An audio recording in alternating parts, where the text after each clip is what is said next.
Salut YouTube, on reprend le chapitre 5 que j'ai commencé tout à l'heure, la première VOD est dispo. Et là on va faire une session un petit peu plus longue.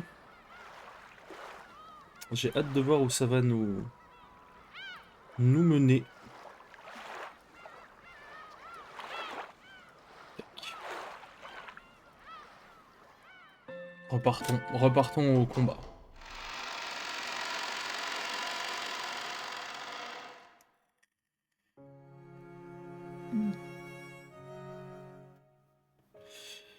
Come, try to remember. What form did you have? What sort of life did you enjoy?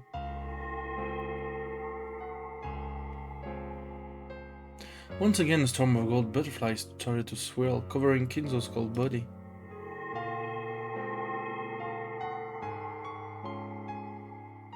Then after the butterflies exploded into fine gold powder and disappeared, just like those fairy tales that have been told over and over since long ago, Kinzo slowly opened his eyes and sat up.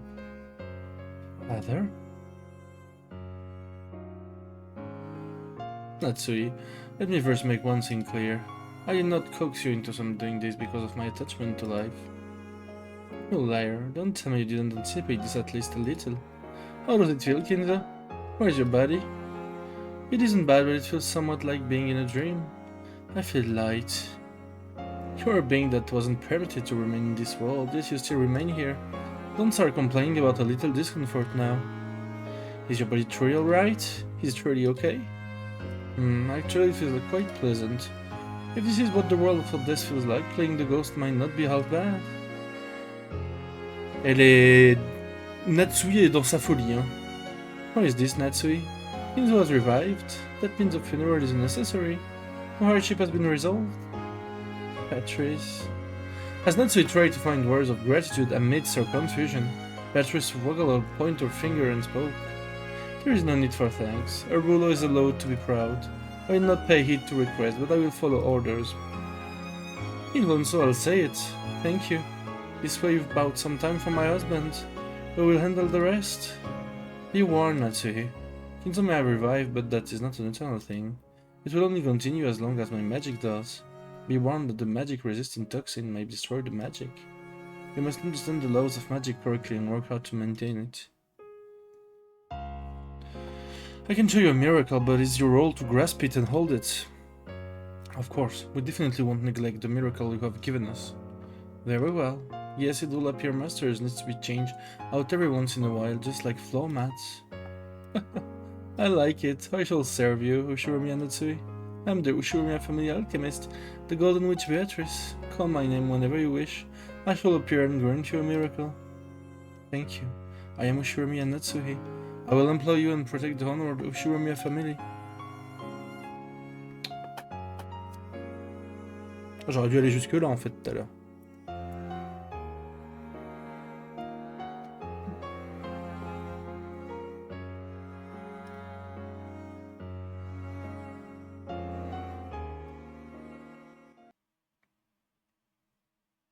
Oh, oh, oh, oh, oh.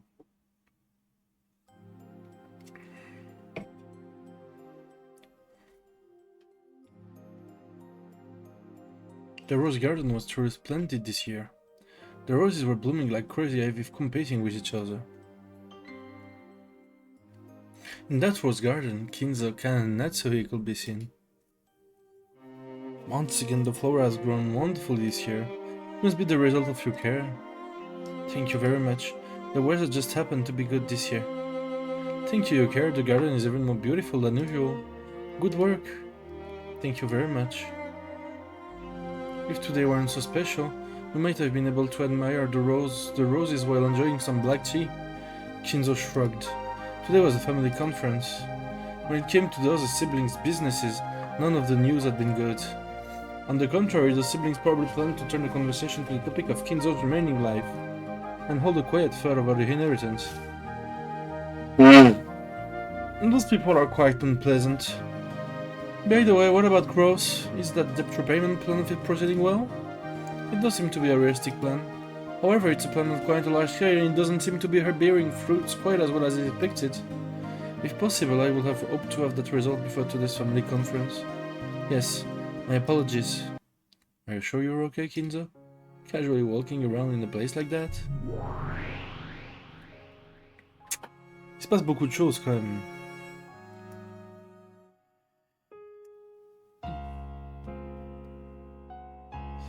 How had she gotten up there? Well, it's fairly pointless to wonder about that sort of thing when you're dealing with a witch. Beatrice was casually sitting on the roof of the arbor, almost as though she had been basking in the sun. Those relatives are like a massive lump of the magic-resistant toxin and they'll be intruding in on us. Donc, ça date d'avant... Attends, ça date de plus d'un an?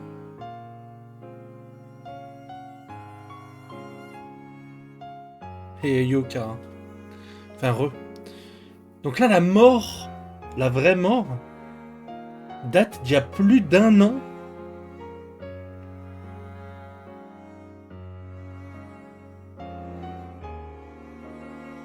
What the fuck?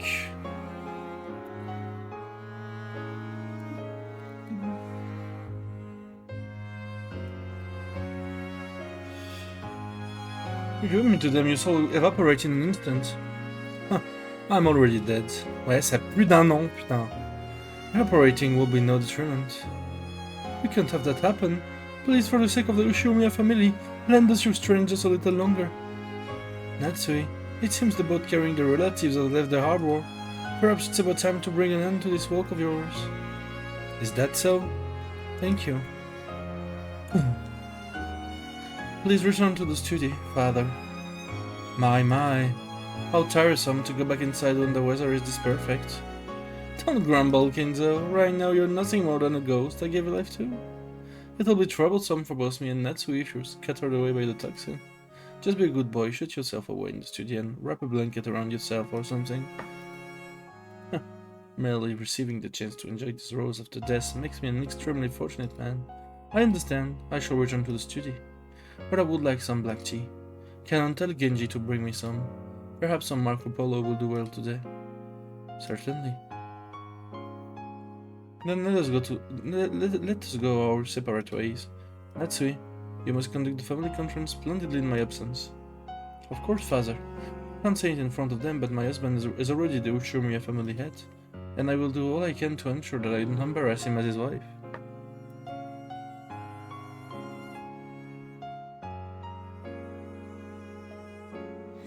Compared to Cross, who's had a stomachache since this morning, you are so very composed, Natsui.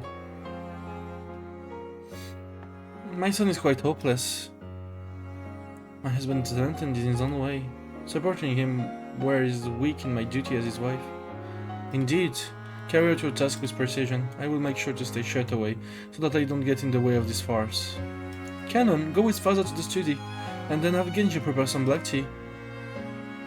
I'm not senile that I need you to help to stand up. Here I go. Refusing Canon's attempt to lend him a hand, Kinzo rose from the flower bed he had been sitting on. The retired head left everything in Natsui's hand and returned to the studio at a gentle pace. You're looking well. You possess a sense of dignity reminiscent of Kinzo's deceased wife. Of the off chance that the magic-resistant toxin does reach father, will the magic dissolve in an instant? Indeed. In the blink of an eye, I can vanish whenever I please, but if someone already dead such as Kinzo loses his form, he'll be instantly tossed away like dust by the wind of the sun. You must take care. Yes, I understand. You may have talent as a witch. The magic-resisting toxin has been building up in your system over the years, and yet you are still able to understand magic. If you and I are met during your youth, you might have become a powerful witch by now. I am the wife of the Ushumiya Cross, the family head. I will become even a witch or a demon to protect his honor. I am deeply grateful for the power of your magic. C'est-à-dire qu'en un an, ils ont quand même pas résolu le problème. Hein. Grosse, c'est quand même... c'est Jérôme Kerviel ou quoi là? Un an, frère.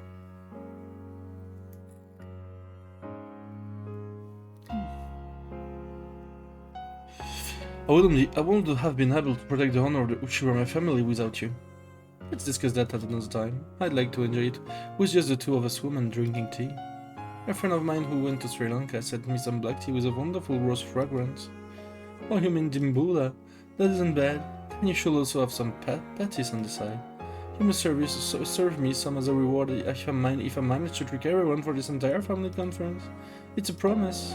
Understood. I promise. Then we'll see you later. Yes, later. Bon, Natsui, The witch made her body crumble into the rustling winds, became gold-colored petals, and scattered into the thin air. Natsui watched her go, then turned on her heels and headed for the mansion. Alors cela dit, à ce moment-là, je crois que le truc qui était devant était pas brisé, le petit hôtel de protection là, qui est devant lui, il était pas brisé à ce moment-là, je crois. Mais bon. No magie de toute façon. And then there was none left in the rose garden.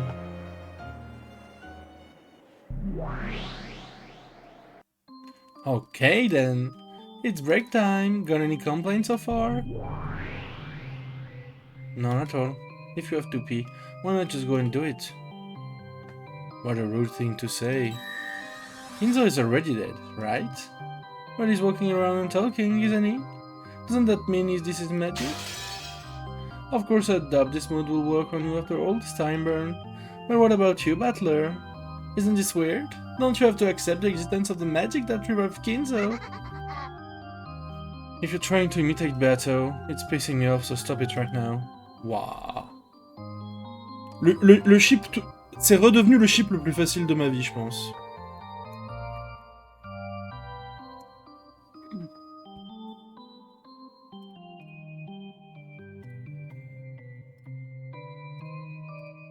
Figure it out? Then come on, how are you gonna answer, Battler? Kinzo was just out for a stroll.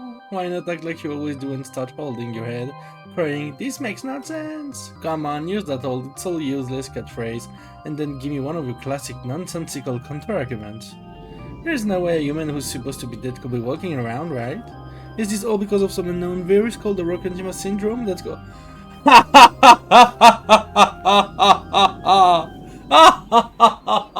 Je rigole! Je rigole, je rigole, je rigole! Qu'est-ce qu'on rigole? Oui, oui, oui!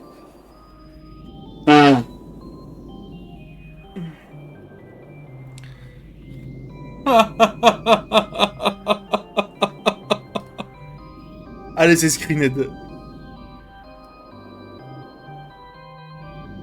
C'est Screenhead.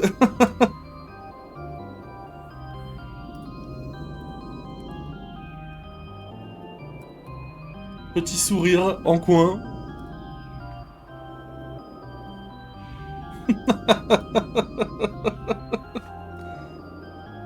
Ah, c'est dingue. How did the scales of a mysterious form of butterfly that only lives on Rokkanjima happen to be hallucinogenic?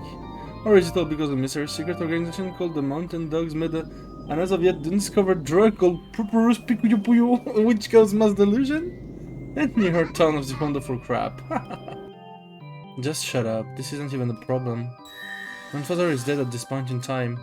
There's no way he exists. The only reason he's able to act like he's alive like this is because of Aunt Natsui's lie, her attempt to make it through the family conference by hiding grandfather's death. Ah bah les mini-bombes, je pense que c'est l'argument le plus fou que j'ai entendu de tout le jeu. Les fameuses mini-bombes de Battler. It's Natsui's lie. You can revive the dead by lying. Won't that make it Natsui's magic? This world is like a brown tube before you've looked in it. It's the world of the cat box before you open it. As long as Aunt Natsui says she took a walk with grandfather, and as long as no one can confirm that it's a lie, it's possible to display Aunt Natsui taking a walk in the rose garden with grandfather as Natsui's reality. That means it's possible for grandfather to appear. Et c'est pour ça, oui. L'illusion de la sorcière. Eh oui. That extremely unflattering applause was coming from Batnastel. Bravo, you're much calmer with that Beato around. Quiet, you shut up too. Wait a second, Battler. According to your theory, sure, it might really be possible for Kinzo to appear if Natsui is the only person there. If Natsui claims to have observed Kinzo in the world with no one except Natsui, then no one can deny it, right? But Kanon was in the same place and he was also looking at Kinzo, right? How would you explain that? That's no problem at all. Kanon-kun is a servant who worked for the Ushiromiya family. Aunt Natsui probably ordered him to keep to her story so that she could hide grandfather's death. Because of that, Kanon can see grandfather even though he shouldn't exist, just like Aunt Natsui can. Too bad, Lambda. Battler isn't gonna fall for that kind of child's play anymore. Bah oui. C'est bon, on comprend maintenant.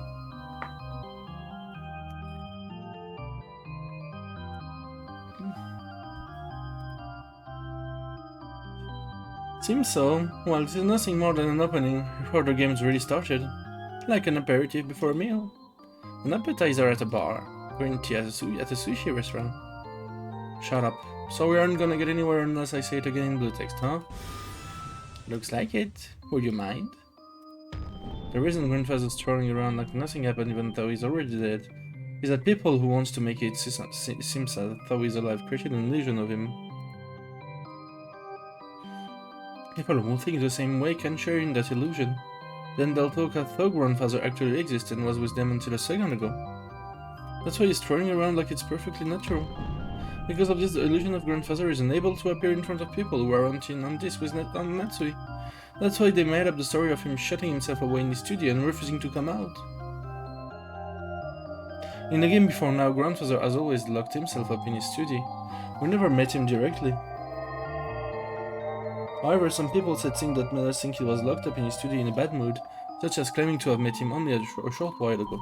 We blindly accepted their statement and believed that Grandfather was in the studio. That's why it was possible for an illusion of Grandfather to exist in the studio. That's right, in the games before now, the only people who met Grandfather were Uncle Crow's Aunt Natsui and the servants, because they all stuck to the same story, and the illusion of Grandfather was able to exist on this island, making it seem like he was alive. You even showed us a scene at the beginning of this game, where Aunt Natsui convinced Dr. Nanjo and the rest to cover up Grandfather's death. I'm not gonna fall for a ship trick like that after all this time. Why, not bad. I was hoping for the unknown drug. There's no way to say something so ridiculous, right? After all, supposing that such things exist would be just as bad as surrendering to the fantasy genre. Whether it's a virus or a drug or an illness, anything that hasn't been discovered yet is in violation of Knox's Fourth Commandment. How do you mean Fourth Commandment?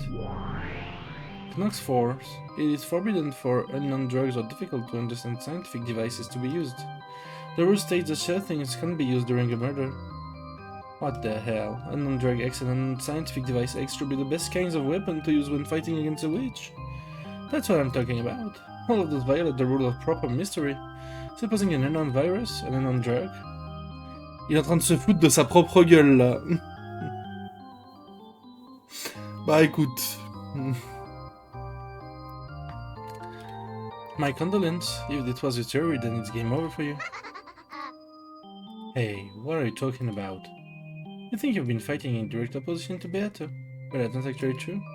You haven't been in direct opposition, you've been fighting along with her from a slightly different angle.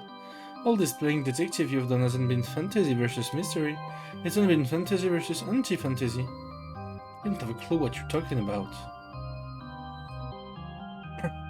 C'est ça. But there's one thing I do get. It sounds like you're saying there's something wrong with my fighting style. We're fighting to kill the fantasy known as the illusion of the witch. That means interpreting this tale as a proper mystery. In other words, from the very start we have to ignore any and all elements that violate the taboos of the mystery genre. Ignore, you say? For example, several closed-room murders have occurred in the games before now, right? Yeah. At every single crime scene, you enthusiastically check with Beato to make sure there are no hidden doors, right?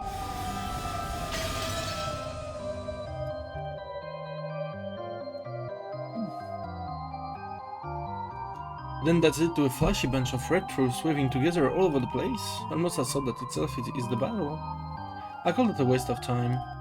After all, it's clearly specified in Nox 3rd. It is forbidden for hidden passages to exist. In the mystery genre, hidden passages mustn't exist. So if you want to interpret everything as a proper mystery, entering this whole debate over whether there are hidden doors or not means you've lost from the beginning, see? After all, there aren't any. As soon as you suspect they might exist, it's already game over for you. In other words, you assume you can't start theory building just because no one's yet proven that hidden doors don't exist at the crime scene. That's why I call you naive and a failure at the mystery genre. You've already lost once, so start checking that.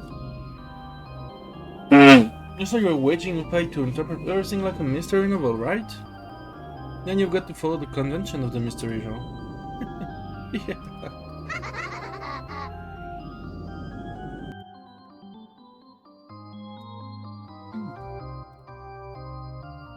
Well, that's in a nutshell.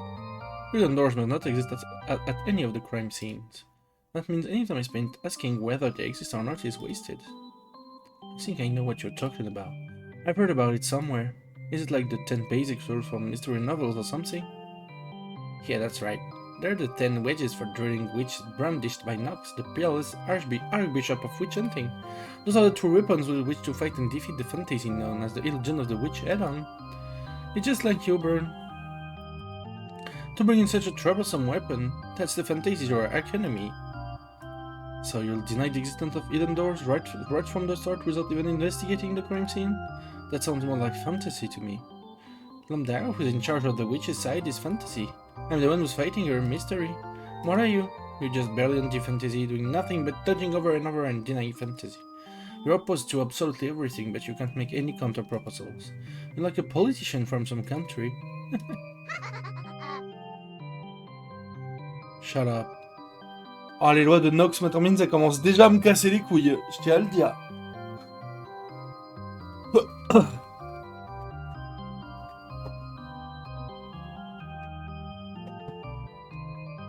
Shut up. I didn't come here to speak gibberish with you two. Continue the story right now. Be quiet. Bon, ça, je vais en aimer une en particulier. That sleeping princess behind you looks like she's in pain, doesn't she? When you turn around, you saw Beato's living corpse resting in a chair. However, sweat glistened all over her body, and it felt like she was breathing a little harder than normal. She looked as though she was suffering from a high fever. Beato, what's wrong? Are you okay? Attends, mais là, easiest chip of my life, le retour, hein.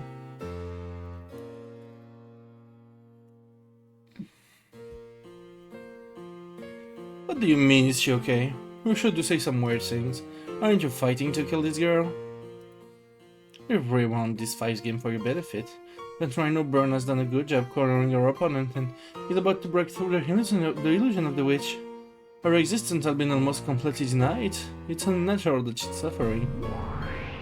Just now, even you smashed the illusion of the witch by saying there's no way Kinzo exists. Here's the proof that your attack reached Beato. This agony of hers. I tried to at least wipe away the sweat on Beato's forehead with a handkerchief. It's true I promised Beato that I'd let her die, but it was supposed to happen peacefully. I wasn't planning to make her suffer first. My goal isn't to make the sleeping Beato suffer like this before killing her. As if they had seen right through to my mixed feelings. The two witches grinned.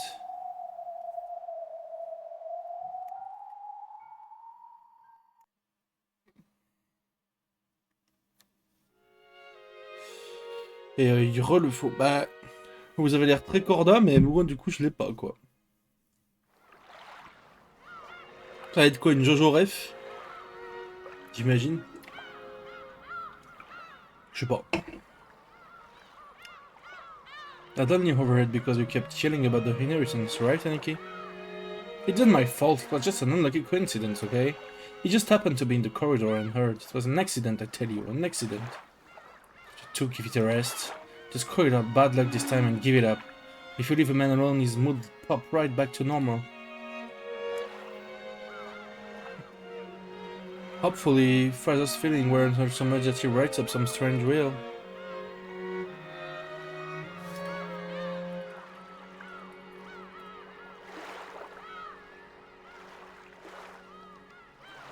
The relatives took a deep breath and fell silent. Hey, you can't jump around either, Maria. What'll you do if Ange falls, quoi?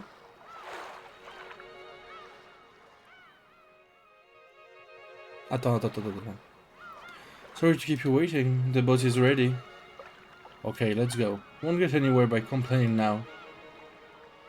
Attends, c'est bien ce que je pense ou pas, là? Est-ce que c'est ce que je pense? Je pense que oui, du coup.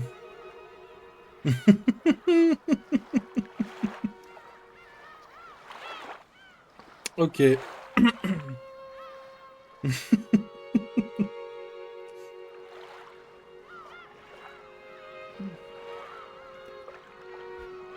We eagerly wait to return to this island.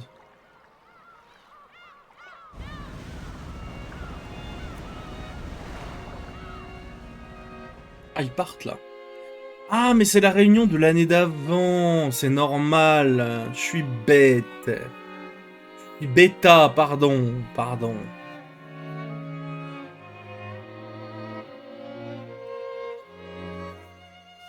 Je suis bête. Natsu was sitting on a bench in the rose garden, looking completely worn out. However, when she noticed that Kanon and Kumasawa were coming back, she immediately sat up straight, regaining the dignity of the head wife. Did they both leave? Yes. He departed just a minute ago. I see. Good job seeing them off. What is my husband doing? He returned to his room a short while ago. He is resting. Since the previous day, Cross has been almost overwhelmed by anxiety over the thought that Kinzo's death might be discovered. When the family conference ended, his wariness might have suddenly gotten a hold of him. However, the way he had refused to let even a sliver of his true intentions slip out, and the manner in which he had managed to act as though everything was normal, showed that Cross's nerve was nothing to sneeze at. Or was it? Did they seem to notice anything suspicious about father? Not at all. Eva, Sama and the rest were having a big ruckus over how the master overheard them talking about in the inheritance, right? Il le mentionnait, hein, dans les chapitres précédents. En mode, ah, vous nous avez déjà fait le coup l'année dernière. Enfin, il nous a déjà fait le coup l'année dernière. C'est pas normal et tout.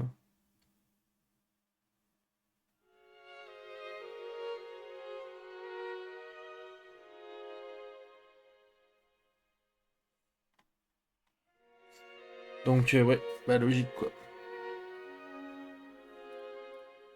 Qu'est-ce que je raconte, ma termine? T'as dit le tag spoil. Attends, mais Karin, il a fait des trucs fous, genre.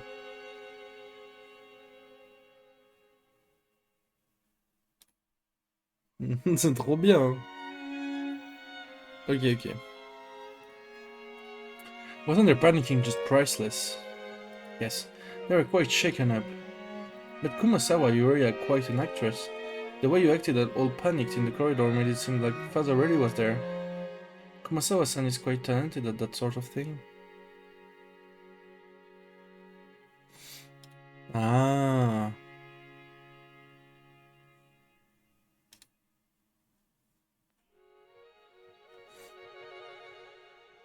Ah. Oui, c'est vrai, ok.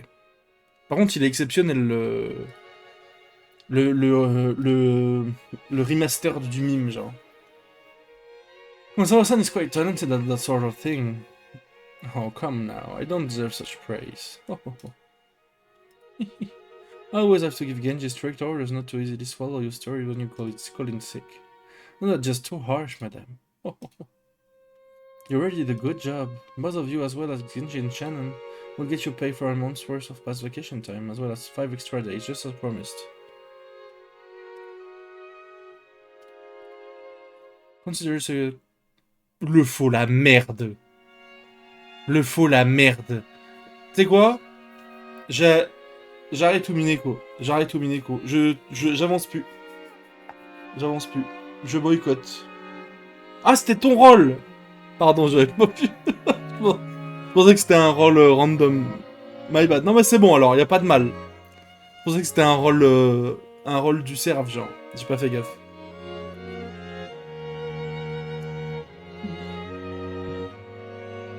Mille excuses! Salaud!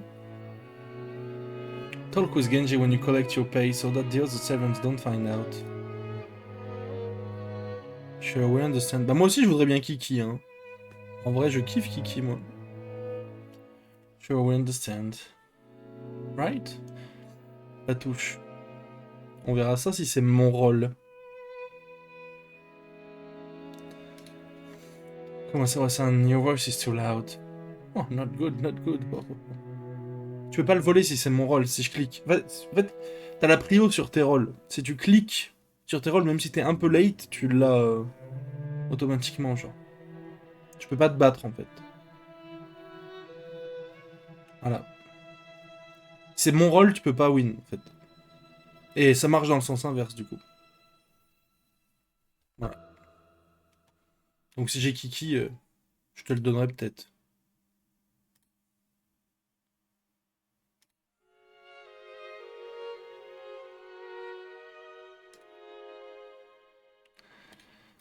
Good point, let's leave it at that for the time being. We should all return to our regular duties. That's right, I've gotta prepare some specialty. Tell him to serve it.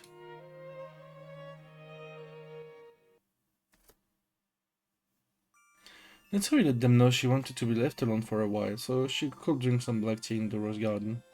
The black tea that had been carried all the way to the bench was the Sri Lankan tea dimbola that she had promised Beato, along with some patties. Sitting on either side of the snack, staring at it curiously, the wave of the head and their witch could be seen. So this is patties. I just assumed it would be some kind of baked sweet. Apparently, Natsui, not realizing that it had a curry-like spicy flavor, had started choking after putting in her... Tendancieux. Titre.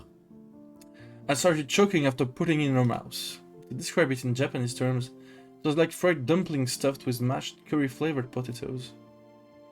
As a household dish, it will probably be pretty popular with the kids. Natsui smash or passe en vrai? Ouais, smash, hein. Hop. Le mec qui commence à faire des débats complètement... Ah, j'ai perdu les pédales, je suis désolé. With a baseball bat, ah d'accord. Oui, d'accord. Comme Rosa, quoi.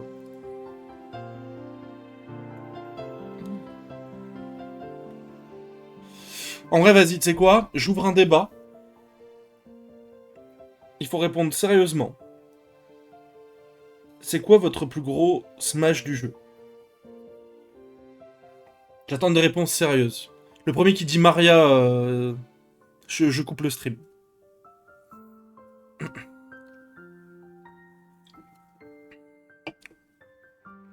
Une sorte même de ma termine. Non, mais en vrai.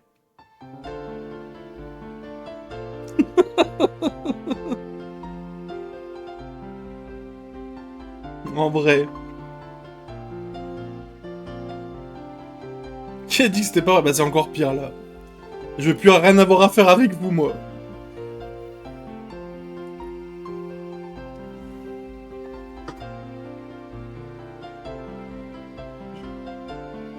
Cette musique est quand même exceptionnelle, hein. Même si on l'entend dès le départ. Hein.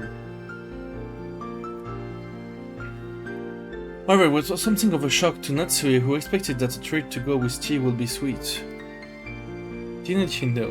Timbul always goes with this. Jessica, obviously. Jessica est mineure, non? Bah bien sûr, parmi les persos des 5 premiers chapitres, tu vas pas me dire... Ah, moi, mon plus gros smash, c'est... Fantasia Online 812, le perso qui apparaît dans le chapitre 8.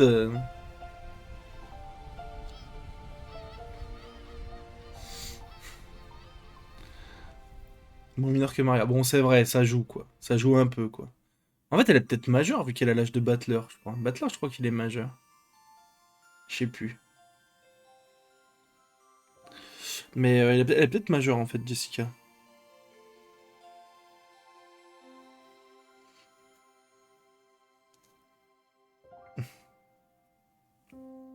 Non mais, si on doit répondre très honnêtement,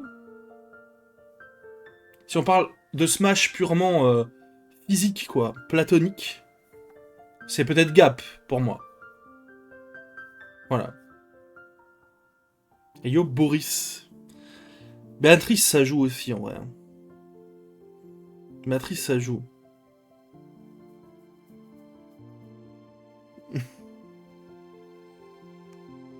C'est vrai que Shannon, j'avais pas pensé, mais Shannon... C'est vrai que Shannon, ça joue, hein.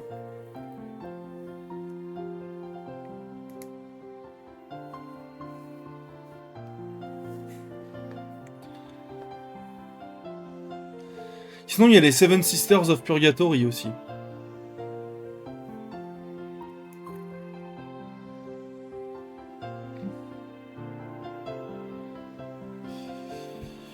Après, c'était pour souhaiter un joyeux Halloween à Maria, on rappelle qu'elle a fait ça. Donc voilà. Ça reste... Ça reste mignon, presque. Après, en vrai... En vrai, j'ai un vrai smash. pense que mon plus gros smash du jeu c'est Ange, mais de 98, obviously. Hein. Voilà. J'ai dit ce que j'avais à dire.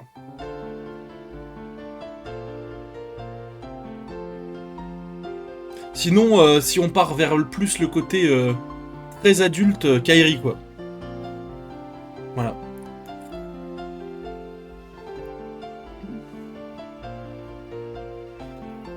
Dimura always goes with this. Black tea always goes with cookies. Oh, but chocolate is good too. You must have been jelly with Japanese tea, also salted kombu also works. Béatrice ou Lambda Delta? Bah Béatrice tous les jours. Lambda, on dirait qu'elle a 7 ans. Elle est habillée en citrouille d'Halloween. Pitié. Pitié. Je parlais pour toi. Bah écoute. Ça m'étonne pas tant. Hein. Écoute. Le mime perdurera. Hein. C'est comme... T'étais pas là, je crois, mais à un moment, Battler, il dit... c'est Béatrice qui lui dit « Ah, tu vas me faire croire que t'aimes les lolis à couette et aux cheveux noirs. » Et j'ai dit « Bah ça, c'est le faux, ça. » Le mime perdurera. Hein. Sois-en sûr. Bah c'était juste avant. C'est vers la fin du chapitre 4, je crois. C'est genre quand elle fait le test à Battler, je crois. Qu'elle dit ça. C'était y a pas si longtemps, en vrai.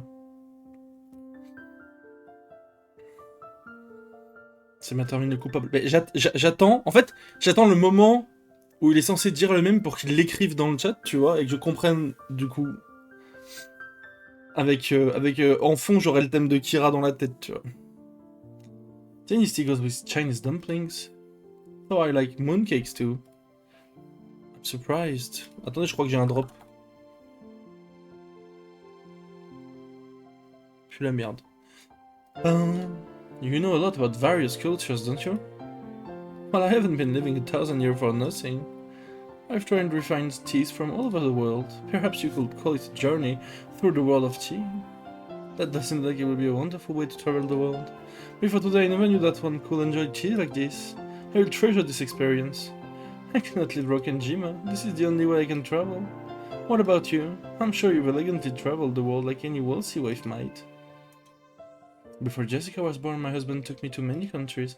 Before marrying, I never once traveled overseas, so each time was a fresh and new experience. Sounds like you were also born into a very rigid family. It was strict, but they gave me a wonderful upbringing. It would be rude to my father and mother to call that rigid. That's a pretty eloquent way to call it rigid.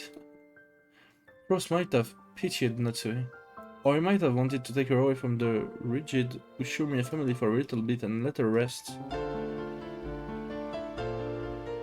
Or he might simply have wanted to take his wife around countries he knew well to show off everything he knew. Mais en fait, il y a beaucoup de cheat codes. Bah, Jojo, les thèmes de perso sont souvent des cheat codes. Le thème de Kira est parfait. Le thème des hommes du pilier est parfait. Le thème de Giorno, si tu veux faire un truc un peu épique, c'est parfait. Le thème de Jotaro, tout ça. Le thème des nazis aussi dans Battle Tendency.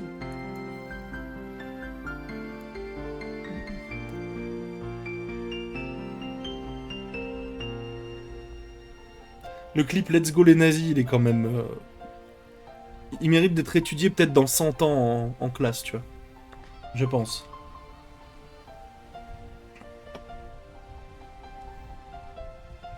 Surtout que t'avais quand même dit Let's Go les nazis pour la scène où ils viennent et ils raisent Cars avec le masque de pierre et la pierre, genre. Ils sont juste venus. Ils ont essayé de faire bien, ils ont tout niqué. C'était pour ça le Let's Go les nazis, pour... Ils ont créé l'être suprême sans faire exprès, genre. Bah c'est vraiment un clip all time pour le coup, Let's Go les nazis. Hop là. Hop là, no game no life. Hop là. T'auras pas ta carte no game no life, le faux. Hop là, vite. Dehors. Unlike father, my husband is fond of Asian nation. Hong Kong, Taiwan, Korea, Thailand. I think we're also going to Malaysia. That gross. Was it trying to rebel against King's or Western taste? But Asia is good though. After all, the Japanese are strongly influenced by the West. When they think of foreign countries, only Western ones come to mind. But you mustn't forget the East. C'est pas Shiro. Oh, voilà, ça y est, tu vois. Mais en fait, c'est ça ton problème, c'est que tu fais tout pour faire vivre le mime. On peut pas te faire confiance. C'est un vrai problème. Heureusement qu'ils sont pas allés à Paris, Natsuie et Cross, parce qu'ils auraient eu le syndrome de Paris, là. C'est quoi cet anime de fou? Is it wrong to try to pick up girls in a dungeon? D'accord. Bon, évidemment que tu la grabes instant. Évidemment. Je me faisais pas de soucis sur ça. Ah, je connais pas du tout. Genre, le design me dit un truc, mais je connais pas du tout. I seem to recall my husband making fun of me now and then during our travels. Pato subtly peered into Natsui's heart, and the latter grumbled that the trip had been very tiring. Patate Machi, je connais de nom, mais j'ai jamais... Ça me dirait trop rien, quoi.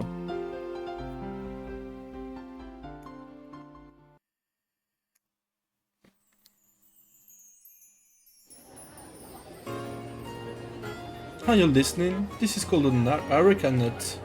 It's a popular luxury food item around here. I took like a small round gold-like nut that had been smashed with cucumber wedged in it. At a glance it looked like so, it would probably taste like pickles. I see. So I just bite it here? I bite it here? Me dites pas qu'ils sont habillés comme ça quand ils font des voyages de couple, quoi. Genre, ils vont dans les rues de Hong Kong, ils sont habillés en aristocrates, genre. Il avait la flemme de faire des vêtements de ville pour eux. Il les a fait pour George et Shannon. Mais pas pour eux. Dommage. She tried to beat the one her husband was holding. He suddenly moved it away. It felt kind of embarrassing, like she was a fish after some bait. Wow, wait up, you have to eat it a certain way. Yes, you are supposed to beat it. Bite it, pardon. Just bite it. Chew it, but don't swallow it. Titre. Hein? Even though you bite and chew it, you can't swallow it? Titre. Yes, bite and chew, don't swallow. Titre. And don't drink the juice. Titre. Non, vas-y, c'est bon, frère. C'est quoi ça, là? C'est genre... oula, eh oh, eh. On enchaîne. On enchaîne. Quoi, 4 petits points? J'ai pas raison?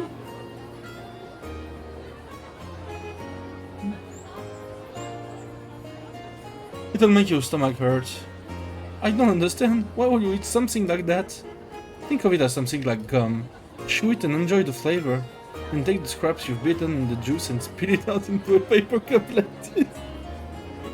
Bon, allez. Allez, hein. Dear, the inside of your mouth is bright red. Wipe it off, wipe it off. Eek. Je pense qu'il le fait exprès, mais elle est candide, quoi. Elle comprend pas.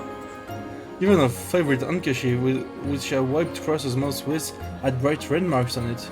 Something that's poison if you've eaten and drunk, and it makes the inside of your mouth so bright red, and having to spit something out after you've put it in your mouth. Or indecent. Taking this, Natsuya adamantly refuses Cross's invitation. No way, I don't need any. It is a cross-cultural experience. What's the point of traveling if we don't do things that can only be done here? Cross kept chewing, ignoring the fact that even his lips were being colored bright red. Farzos like this too. He must have ordered them long ago because he used to chew away at them on the mansion terrace. Although it seems he stopped ever since you arrived.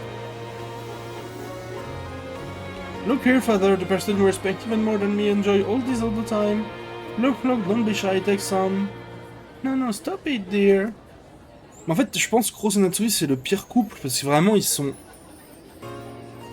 Je veux bien que ce soit une tradwife respectable. Mais genre, ils sont tellement pas faits pour aller ensemble. Enfin, je sais pas.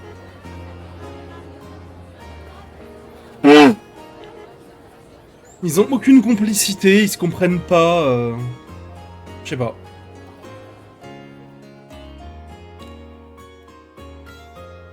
During travel, Cross had the innocence of a child. He didn't even conceal jealousy of the respect Natsui normally gave Kinzo. Just being able to see that side of her husband made traveling all the way to another country worthwhile. Eva Hideyoshi, oui, il est bien, mais en vrai, je pense que c'est Rudolph Kairi, hein. En vrai. Leur scène de film d'action où ils se battent contre les Purgatory Sisters dans le manoir, là, c'est magnifique. Moi j'aurais dit Rudolph Kairi. Surtout si ma théorie sur Kairi est vraie. Mais je sais pas. Cross urged us even harder to bite it, but Natsui undoubted ran from place to place and finally yelled that he was being too pushy. Cross was miffed the whole bus ride. All the child to let a little thing like this get him down. Après, c'est ce que j'ai pas dit hier, c'est que si ma théorie est vraie concernant Kairi, c'est que soit elle a vraiment accouché, enfin, soit elle a pas fait de fausse couche et elle l'a cachée, du coup. Soit il y a une histoire de fausse couche à la Stone Ocean avec Pucci, genre. Je vois que ça, hein. Sinon, c'est peut-être la magie. On sait pas. Peut-être qu'il y a eu un truc magique à la maternité aussi. Hein. Si la magie existe, faudra me le montrer par là, peut-être.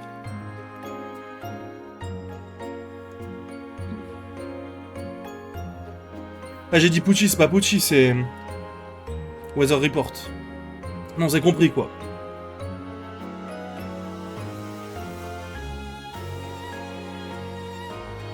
Et Rose Pipers. Cross was miffed the whole bus ride. What a child, to let a little thing like this get him down. Natsui thought exasperately. Then a native tour guide in the bus took out one of those arachna nuts and started explaining about it. Pierre Coupe Rosa est taking accountability, j'avais pas vu. Rosa... Bon. Je sais ce que j'en pense, hein. J'ai pas besoin d'en dire plus, hein. It had apparently been a beloved luxury item in these parts since ancient times, similar to tobacco. Just like in Natsui's case, it was starting to be disliked by young people and was becoming obsolete. Furthermore, it was treated as good luck charm as in this area. Ah bah, elle bougera pas non plus chez moi, hein, je te le dis. Je te le dis avec tout le respect, hein, je vois pas un monde. Hein. Elle peut avoir toutes les Redemption Arcs qu'elle veut, je vois pas. Hein. Amazon and a symbol for couples. She looked at her husband's face. He turned away abruptly, but it looked like his cheeks had gotten a little red.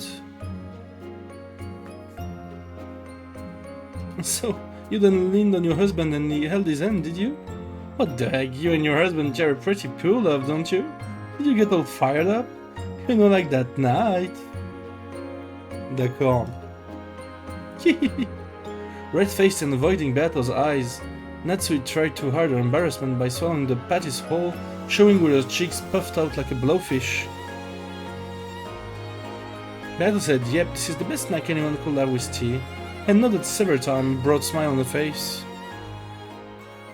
Après, la discussion est pas non plus dingo, quoi. Surtout qu'elle se parle toute seule, Natsui, là. C'est vraiment l'illusion de la sorcière. However, that's only how it was when we were newlyweds. Right now, I cannot even leave Rokkenjima. I'm a bird in a cage. Oh! Parallèle intéressant avec la Béatrice de Kuwadorian sur l'île. En vrai. En vrai de vrai. Well, it's the same for me. I can keep dying, but I just can't escape Rokkenjima. I'm also a bird in a cage. I don't know much about you and I won't pry. However, I don't see that you face circumstances not to be taken lightly. I have no desire to act like the chief prisoner here. Let's be friendly as fellow birds in this cage. I've taken a liking to you. Really? Thank you. The instruction and orders you gave the servants for this family conference was superb. You took everything from where Kinzo will be and when and what he did and what he left behind, and put it all together splendidly without any contradictions. That detailed written plan of yours has the same beauty as a high-level magic circle.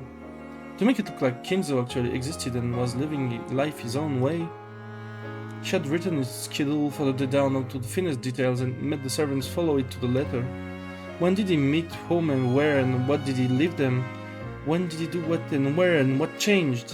As a result, even though the relatives never saw Kinzo even once, they hadn't suspected in the slightest that he hadn't been there. Eva and the rest truly believed that Kinzo had just happened to be walking through the hall when he heard them talking about the inheritance and went into a rage. Everything had gone just as Natsui's plan had predicted, down to the finest detail.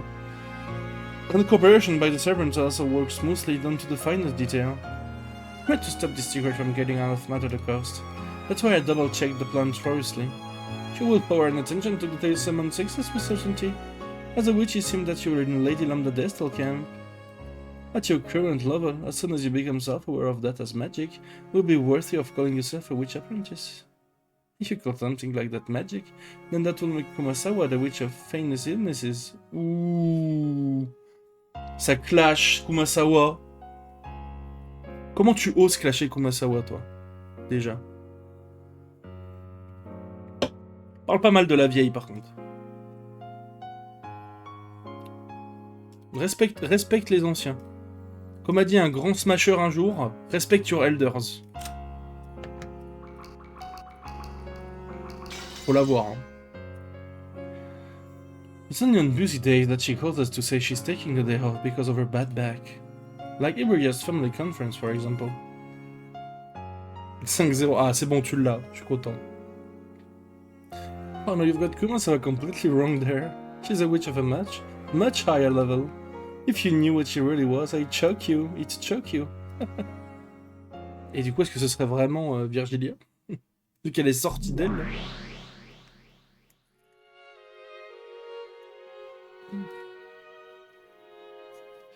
Watching these two have their pleasant chat was another pair with steam rising from their black tea. However, this second pair was in a world that the first couldn't see where golden roses bloomed. None of were kind enough to make a somewhat of dimple at tea too. Mais... En fait, c'est vraiment un légume, quoi. En fait, on est vraiment face à Stephen Hawking, là. It felt as though Beato muttered something. For the first time, it felt as though something had gotten through to her. Suddenly she had taken an interest in the black tea and felt like drinking it. Thinking this, Batla took Beato's cup in her hand, making her hold the cup. Easiest chip of my life, le retour, hein. Je veux dire que Béatrice, les cheveux détachés... 10 sur 10.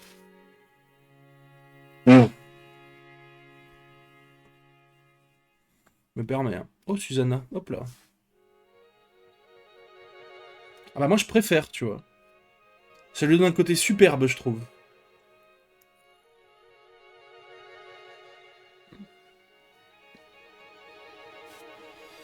Mais là, le fait que Battler essaye de la revive un peu et tout, c'est romantique presque, je trouve. Alors, comme j'ai dit, j'espère que ce ne soit pas un autre setup, mais dans le cas où là, il y a carrément des sorcières de son rang qui ont pris le truc à sa place et qu'il est même plus capable de parler, je ne vois pas à quel moment ça pourrait en être un, en fait. Si c'en est un, je me jette par la fenêtre. Si c'en sera pas un, je pense vraiment qu'elle est juste au fond du gouffre et qu'elle veut crever, quoi. Comment ça, t'as légalement pas le droit de donner ton avis? Comment ça, légalement?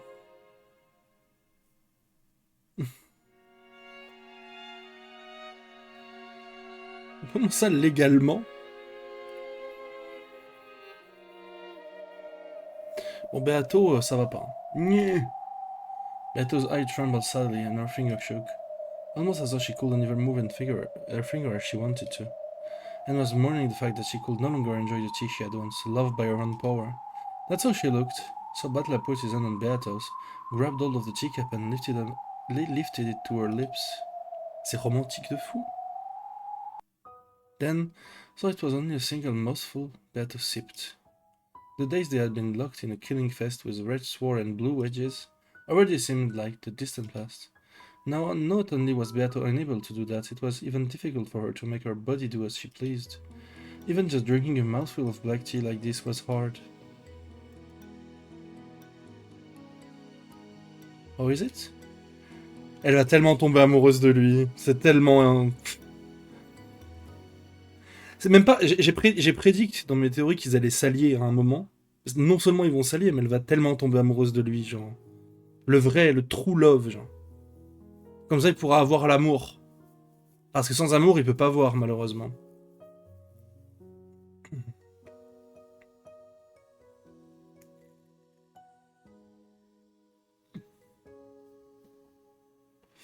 Très belle phrase, Kara. L'ordonnance judiciaire.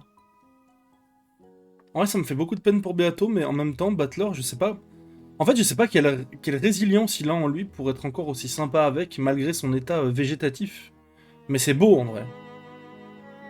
Ça m'émeut presque. How is it? That shows aroma make for a great black tea. Do you like it? Of course. Beto didn't respond. What happened to you? Is this another strategy? Tiens, bonne question ça.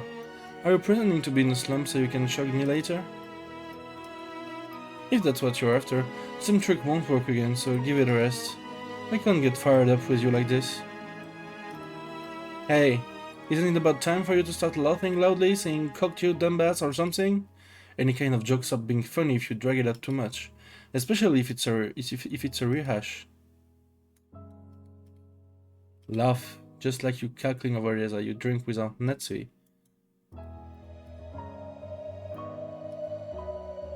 Can't you at least grin? Never again. This child will never laugh again?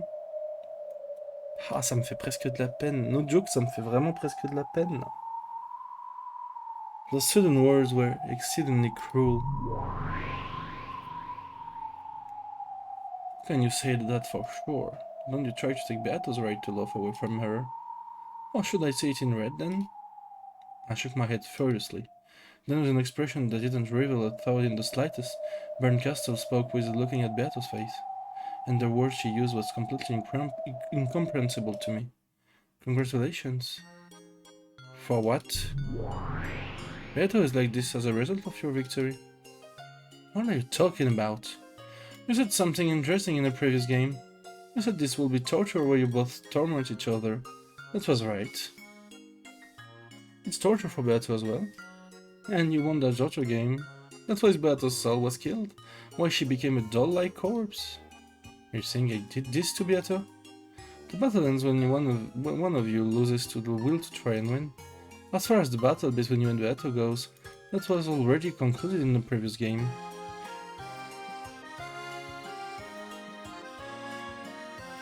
J'aime beaucoup. Cela dit, on n'a toujours pas eu le... En fait, on n'a pas eu la fin de la partie 4 où Battler se fait tuer à la 10ème nuit. Il n'a jamais résolu ça. Je tiens à le dire au passage quand même.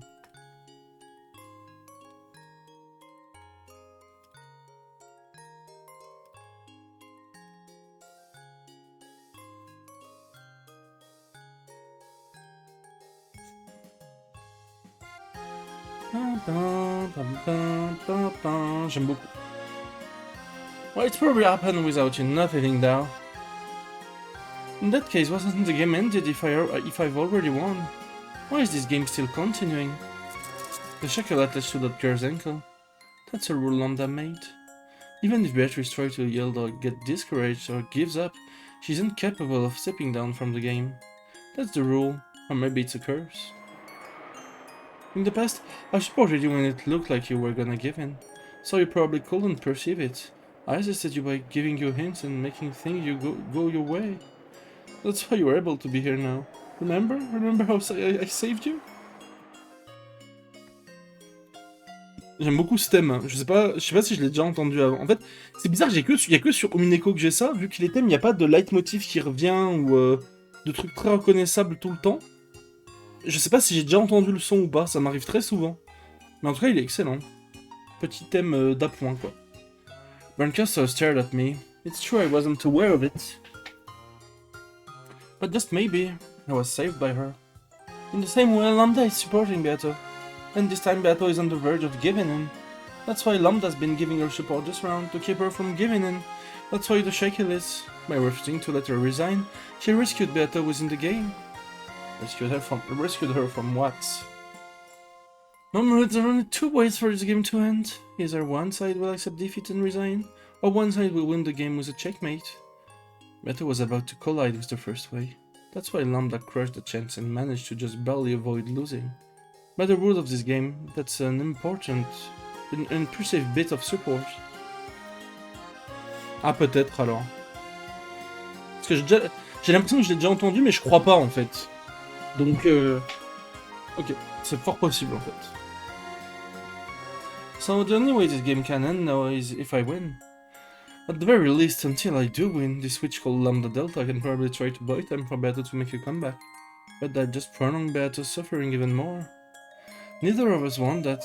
Both Beato and I felt with all we had trying to win. The game repeated several times because we were both giving it everything we could muster. Then that one time, we confronted each other head on with all of our strengths, and Beato acknowledged our loss. She said she wanted me to end this game and entrusted everything to me.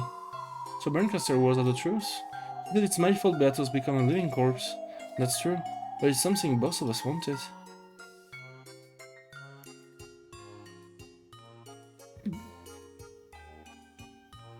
Our match has already been resolved. Even so, the game won't end. That's why Beato put her trust in me. She told me to win quickly and end this game. Now that the game's been resolved, letting him continue any further means endless torture for Beato. Nothing more than a nightmare. I've gotta give her a perfect checkmate, end this game in the truest sense, and let her rest in peace. For that reason I'll keep fighting. But by continuing the game, Beato's eternal torture will continue.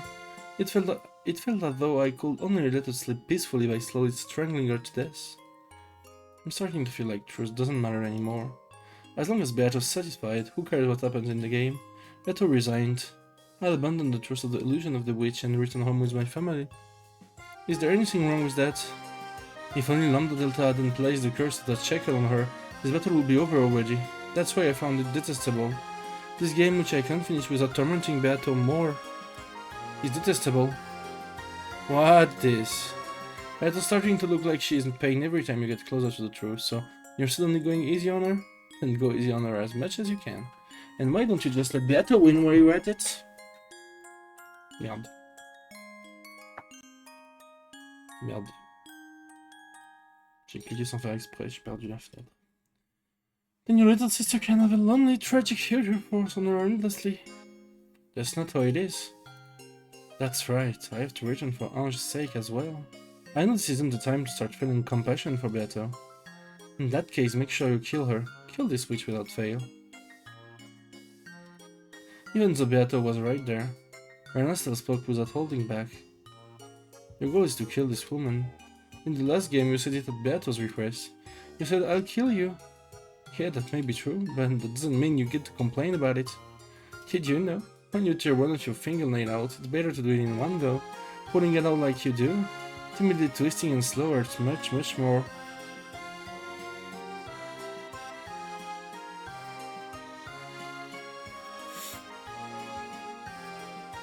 Je l'ai.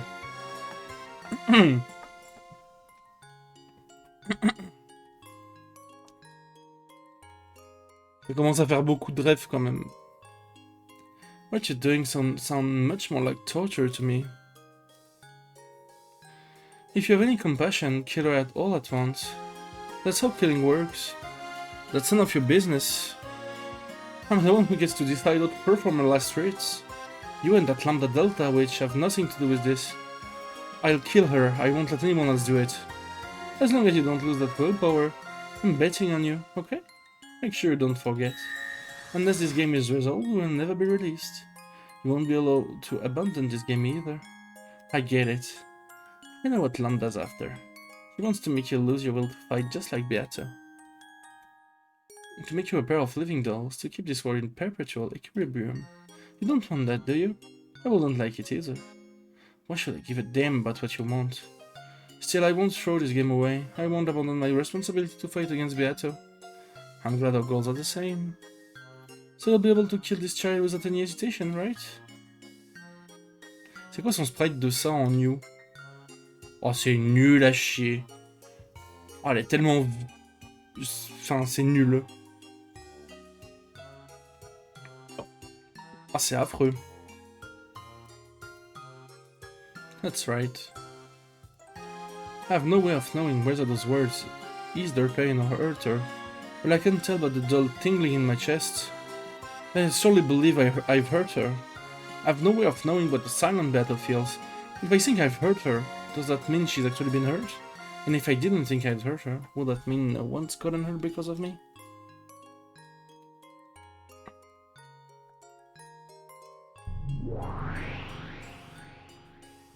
So, about that battle was drinking tea over there with Netsui.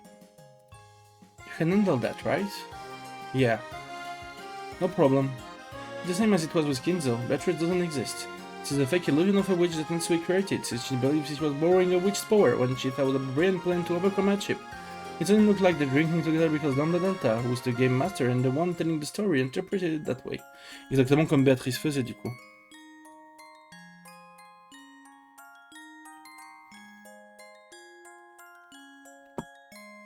Mais bon, ça ne... Oui, bon, on se comprend. You could start this scene with a fragment of love for Natsui, you wouldn't see an illusion like that. That's why with my eyes, all I can see is Natsui all alone, drinking her tea in silence. Without love, it cannot be seen. Because love is lacking and cannot be seen. Looking at the daydream Natsui is showing us. Beatrice doesn't exist there. Beto mumbled softly. It was a small voice that made it sound like she was in pain. The thorn of her nostril threw a stubborn into the chest. Yeah, that's probably true. I think your theory is right, but I don't say that in front of Beto. It doesn't matter where I say it. It is Beto's world we're in. Also, it's not like I'm protecting Beto. But it's still possible Aunt Natsui really is drinking tea with some unknown person X who call themselves Beatrice. This scene takes place a year before everything. The number of people on the island this day has never been shown with the red truth. Sure. Even Nanda hasn't seen anything and read about the number of people on Rokenjima on this day. In that case, it's possible for Aunt Natsui to claim that she really did drink tea with a woman calling herself Beatrice. Ouais, bon. Bon, Battler, tes théories à 2 francs 6 sous, là. Je crois que ça fait depuis 20 ans que j'ai pas dit 2 francs 6 sous, mais... Just like I can't deny your theory, you can deny mine. It means you can't say for sure whether the battle there is an illusion or not.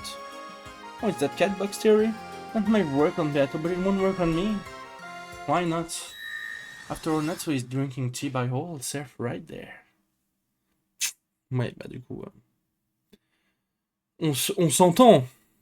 On s'entend. There was a violent sound of glass breaking. And the Beto who loved happily and cracked joke about Natsui's new world years was erased. A lonely wind blew, and the one person who remained on the bench drinking tea with a tired expression was Aunt Natsui all by herself.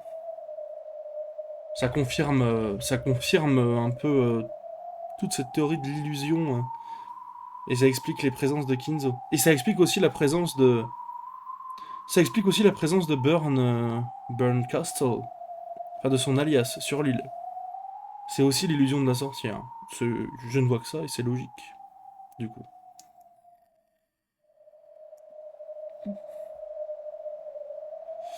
Puisqu'elle n'était pas là de base. Beto groaned. One could see clearly that she was in anguish. Another illusion of the witch had been smashed, drawing Beto towards death. In short, this is what the battle to let Beto rest in peace is all about. A second ago, Berncastle likened the fight to the torture of tearing fingernails out. If I have to tear them out anyway, then my last bit of compassion towards Beato should be to minimize that pain. C'est la sorcière des miracles.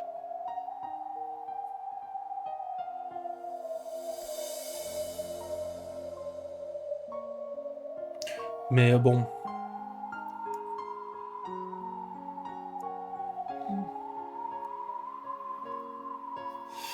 De toute manière, elle l'a dit plusieurs fois qu'un miracle n'arrivera pas, donc... Elle l'a dit à la fin du chapitre 4, d'ailleurs.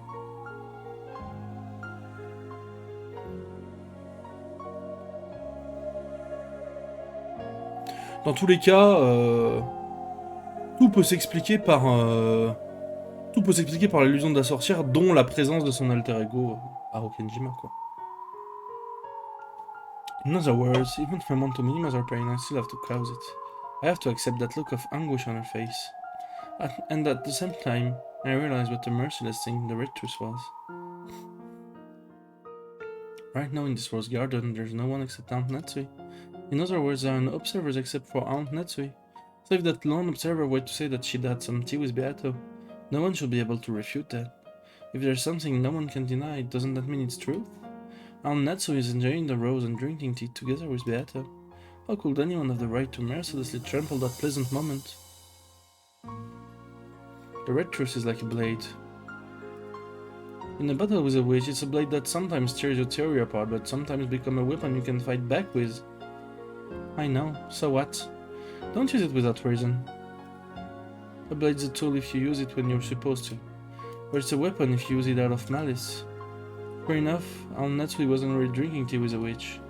However, saying that with the red truth probably has nothing to do with our game. Our game is the tale of October 1986. The 2 days of the crime gave us more than enough time to injure each other with our red and blue blades glistening. This isn't about the illusion of the witch. It's about Aunt Netsui's privacy. How could anyone have the right to expose that? Do you want to acknowledge that a witch actually existed here and drank tea with Netsui? Weren't you trying to deny the existence of witches? That's right, if we're talking about our game, the 2 days period from October 4th to October 5th in 1986, but I have no desire to question whether or not witches exist outside that game board. In the first place, the devil's proof argument makes it impossible to deny the existence of witches, and according to the rules of the game, saying something like what you did in red is a forbidden move that leads to a stalemate. You can't deny the existence of witches, not even with the red truth. Attends, mais là, ça devient... On retourne l'échiquier, là.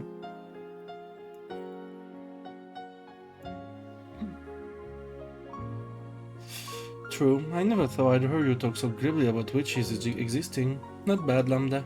You've done a good job getting battle stuck between his rim and culprit theory and the idea that witches existing wouldn't be so bad. She really excels at conjuring human hearts. Looks like I'd better start helping you out even more. I really couldn't care less about you two. Disappear. This game is between Beato and me. We're gonna keep this game to ourselves. No way. What? After all, I'm enjoying this game too. Brian Gostel disappeared, leaving only that unpleasant love behind. After that, all that remained was Natsui, sipping tea all alone, Beato, her hand still on the teacup as she stared blankly at the surface of the liquid, and me. Brian Gostel Lambda Delta. Virginia called them new friends, but you really should choose your friend more carefully. Oh wait, maybe they actually make a good match with an ill-natured person like you. Beato didn't answer. Ça me rappelle quand j'allais voir mon papy à l'hôpital et qu'il était dans le coma et que je lui parlais, genre je faisais des blagues et tout. En vrai c'est horrible ce que je viens de dire, mais c'est tout pareil là. RIP papy d'ailleurs. Je pense fort à toi. Mais là Beato elle est dans le même état. C'est clinique quoi. Matla took Beato's hand, made her hold the cup again and brought it to her lips. Beato made a quiet sound in her throat and drank another gulp.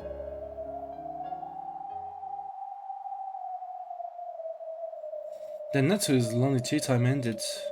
That truth which was Natsui alone and observed by no one else had been defiled. In Natsui's words, surely, that tea party, which had been peaceful despite her annoyance at Beato for making fun of her too much, came to an end and the two of them parted ways. However, in Natsui's exposed truth, she was all alone. Natsui towed her away. On the bench, only a single person's cup remained.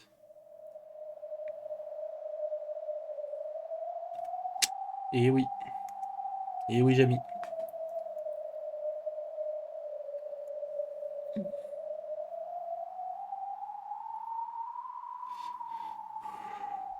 Bon, Burn, il faudrait un miracle pour Beato, là, s'il te plaît. Un petit miracle pour la réveiller, là.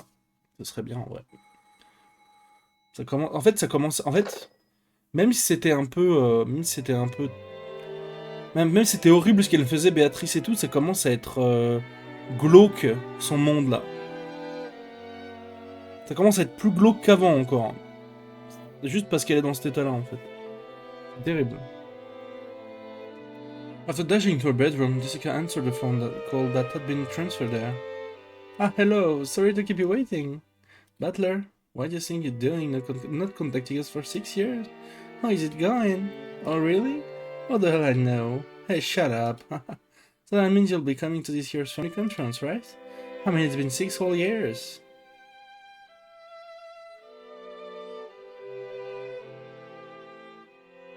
Five businessmen in expensive suits were visiting the parlor, giving Cross and Natsu a progress report on their business. Spread out on the table was the blueprints and design for a building, as well as documents related to expenditures and the like. So packed that even a teacup would have gotten in the way.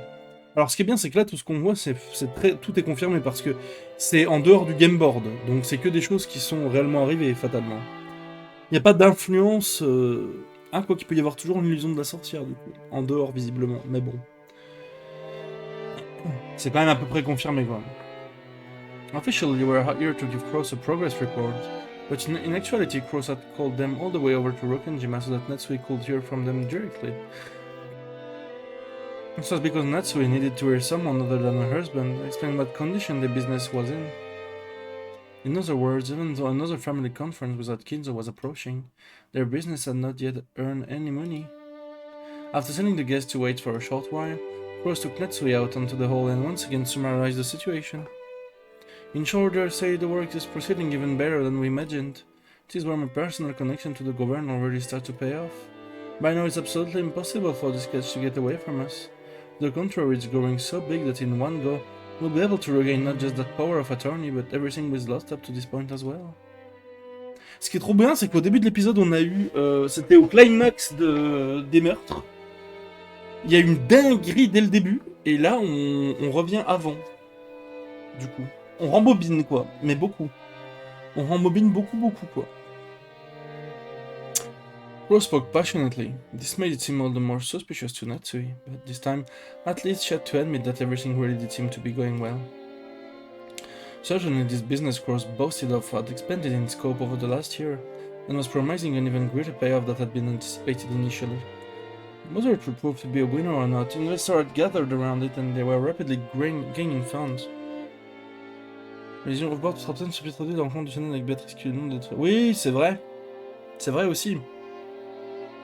C'est vrai qu'il y a eu ça, mais il y en a eu d'autres aussi, non?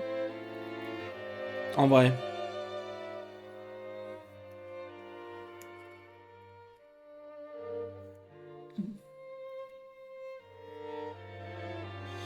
Bah même l'apparition de Béatrice pendant le chapitre 2 en tenue de schoolgirl, là, en soi.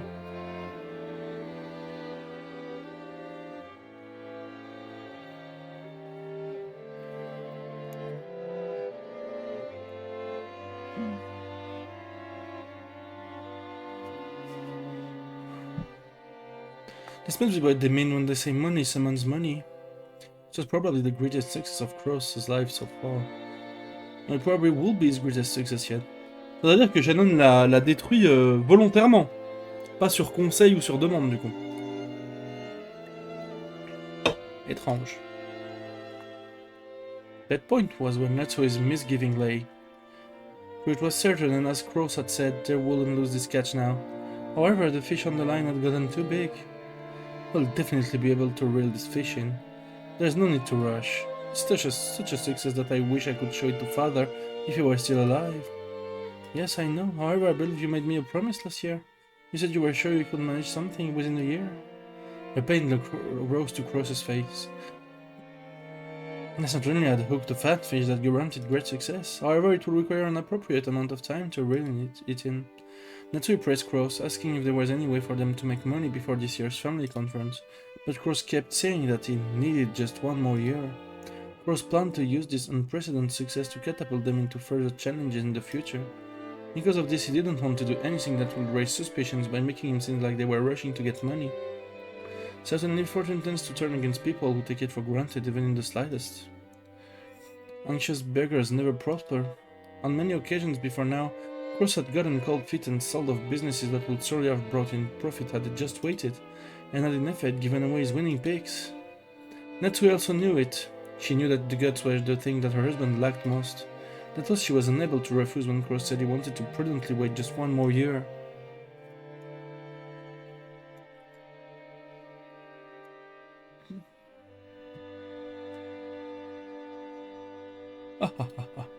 wonderful that things are going well. It will appear I have to sit around here as a ghost for a little longer.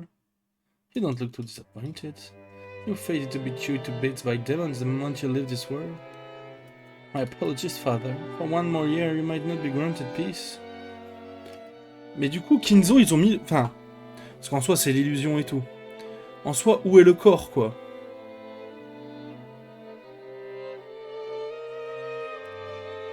Il est déjà dans l'incinérateur, peut-être, mais... Je sais pas. He is fine. Fear not, Natsui. I'm no longer the Ushiramiya family head. The ghost of the study should obediently follow the current at command. Il parle vraiment pour la rassurer, donc c'est vraiment elle qui le voit comme ça, parce qu'il parlerait jamais comme ça, Natsui. I've taken a look at Cross's charts, and they aren't bad at all. Even from your perspective, father? They're pretty good even from my perspective. Everyone is confident in victory, gathering together a significant quantity of magical power. As a result, that victory is growing ever deeper, involving more and more people and magic, beginning to create gold. A perfect embodiment of classic alchemy. Oh, if you've earned that, even the Gold Witch's approval, that's very reassuring. Rejoice, Natsui. This business, of course, will save the Ushirama family from its crisis without fail. En fait, elle entend juste ce qu'elle veut entendre, quoi. En fait, son illusion à elle, c'est qu'elle veut juste se rassurer alors que tout pue la merde. Et elle entend juste ce qu'elle veut entendre, concrètement.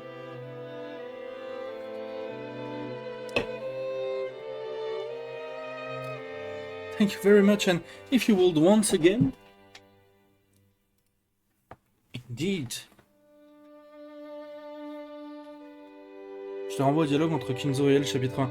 Alors, il me semble qu'il lui disait des trucs... mais c'est dingue que ce soit si bien que ça, genre... Il lui disait des trucs genre... oui, t'inquiète pas, Natsui, tu es faite pour être... je suis content de t'avoir dans la famille. J'aimerais que tu portes l'aigle à une aile, si tu le pouvais. C'est juste ce qu'elle veut entendre, elle, en fait, depuis le départ, genre... Il lui disait un truc comme ça, chapitre 1. J'aimerais que tu portes l'aigle, tu en es digne. Et elle est en mode, oh merci père, vraiment, ça me rassure. C'est juste, elle veut entendre ce qu'elle veut entendre pour être rassurée, quoi. Elle entend ce qu'elle veut entendre.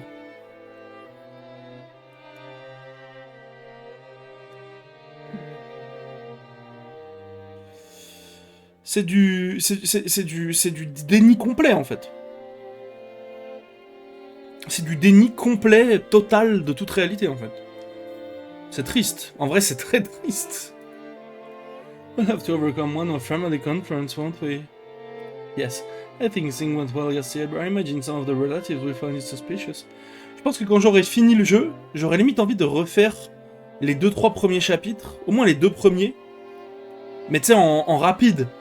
Essayer de déceler des trucs, parce que je suis sûr qu'il y a des hints depuis le départ sur des trucs que j'ai pas vus à la con et qui sont trop bien comme ça, tu vois.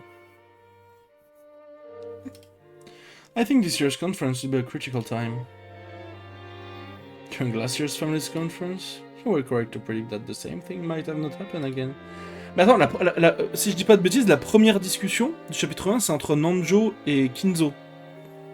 Mais du coup, la discussion est probablement avant sa mort, quand il lui dit que ouais, t'as à peu près 3 mois à vivre, quoi, en gros. C'est probablement avant sa mort, ça, du coup, donc en 84, I guess. Enfin, ou début 85. Ou milieu 85, quoi. Mais j'ai envie, ouais, j'aurais envie, je pense, à la fin, de relire certains trucs, quoi. Je suis sûr qu'il y a des hints cachés de partout, quoi.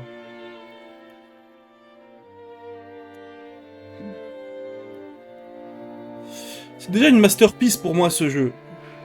C'est déjà une masterpiece pour moi. Mais je suis sûr qu'il peut aller encore plus haut, genre. Genre, je suis sûr qu'il peut aller très très très très haut dans mes moments of fiction, quoi. Even for those who aren't witches, preparing for the worst case scenario is one of the basics for getting on in this world.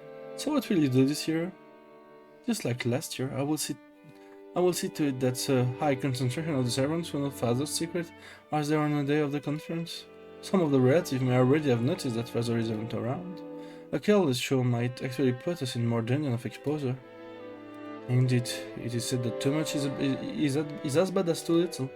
Then what will you do? And like last year, I think we'll go with a plan that you're staying inside your study until the end. It will be suitable. Barricades are straightforward and simple, final trump cards. No matter how strongly the toxin fills this mansion. Ok, j'ai un truc du coup. En fait, Kinzo est jamais apparu dans le salon au chapitre 4, ça on le sait. Mais c'est pas non plus quelqu'un qui l'a remplacé. C'est juste que il pressait pour le voir. Attends, mais je suis en train de réaliser du coup là. Il pressait pour le voir. Natsu et Cross avaient plus le choix et ils ont tué tout le monde en fait. Et bizarrement, ah bah non, parce que Natsui meurt en fait dans le salon à ce moment-là. Ah. Attends.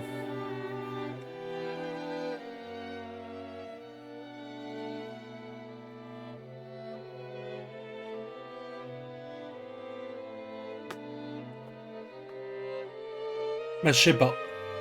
Je sais pas.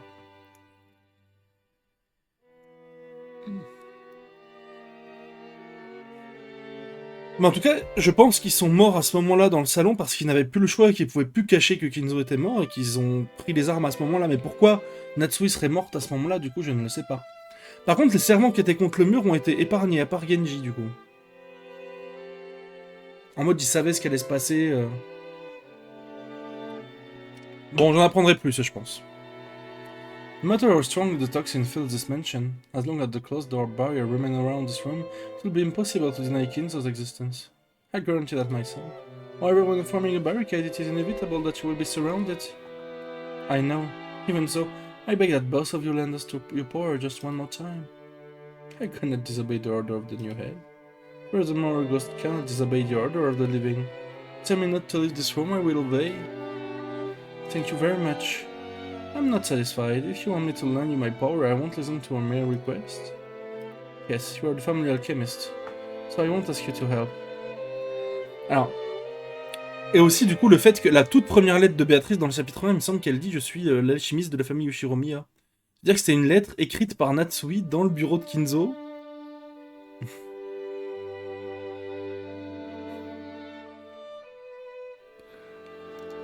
Ok. Il y a plein de petits trucs comme ça, en fait. C'était une lettre dans le but de faire peur aux gens. Hop là. Merci pour la carte My Teen Romantic Comedy Shuffle. Mais ouais, non, en fait, ouais, c'est une lettre, à mon avis, elle l'a écrit elle-même, du coup, c'était une lettre pour faire peur aux gens. Et pour les dissuader d'aller chercher le daron et d'investiguer, quoi. Tout simplement. Parce que jamais Béatrice se présenterait comme étant... Attends, on a encore les hints des autres chapitres ou pas? Tips. Putain, on a rien.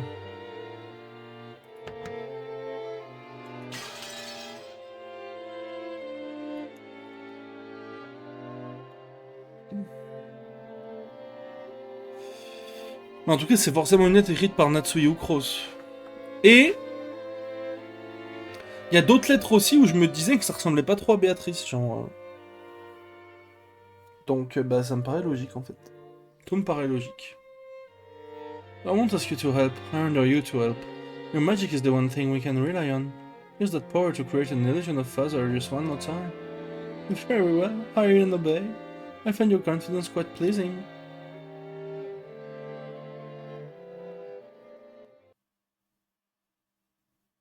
From the shadows of the studio, Butler watched the exchange between the three. I see, so we've made it to this year's family conference. Grandfather was in bad mood, so he shut himself in his studio and didn't appear in front of anyone. Oh ah, ça me fait presque de la peine de voir son visage horrible s'effacer et voir son rire là. Ça me fait de la peine. Je vais encore me faire avoir peut-être, mais ça me fait de la peine. Natsui spoke boldly about how she would somehow overcome this year's crisis and protect the Shiromiya family's honor until the end, while Kinzo praised her, saying that her plan looked promising. Beato also praised her, saying that Natsui's dignified confidence was even more well-suited for the headship than Crow's. Elle veut juste entendre... Ouais, elle entend juste ce qu'elle veut entendre. Mais là, c'est de la folie furieuse, là. C'est juste de la folie... Elle sait pas comment sortir, c'est de la folie pure, genre. However, right now, the true number of people in this room was... The moment I saw that, no, just because I saw it, Beato grabbed at her chest and moaned. Don't worry, she's still outside the game board, so I won't deny your grandfather over there. I put my hand on Beato's as she tried to hold back the pain deep inside her chest. I've already told Bernastel. The 2 days period of 1986 family conference is all I need to deny the illusion of the witch. In the last game you said in red that grandfather's dead at the start time for all games. However, you never mentioned whether grandfather was alive or dead before the start time from the games. In short, even if grandfather exists in this place right now, that doesn't create any contradictions. Oh? My hand touching her let off a faint blue light, mais ils vont... Enfin, Béatrice va tellement être in love. C'est redevenu le easiest chip of my life. Hein.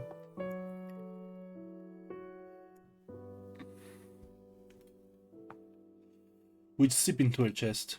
That light tenderly wrapped itself around the splinters in Beato's chest. And also I can't deny the existence of the Beatrice in this place. The number of people silent outside the game board, in other words, before October 4th, 1986 has not been proclaimed in grade. Therefore there's nothing strange about Beatrice existing here.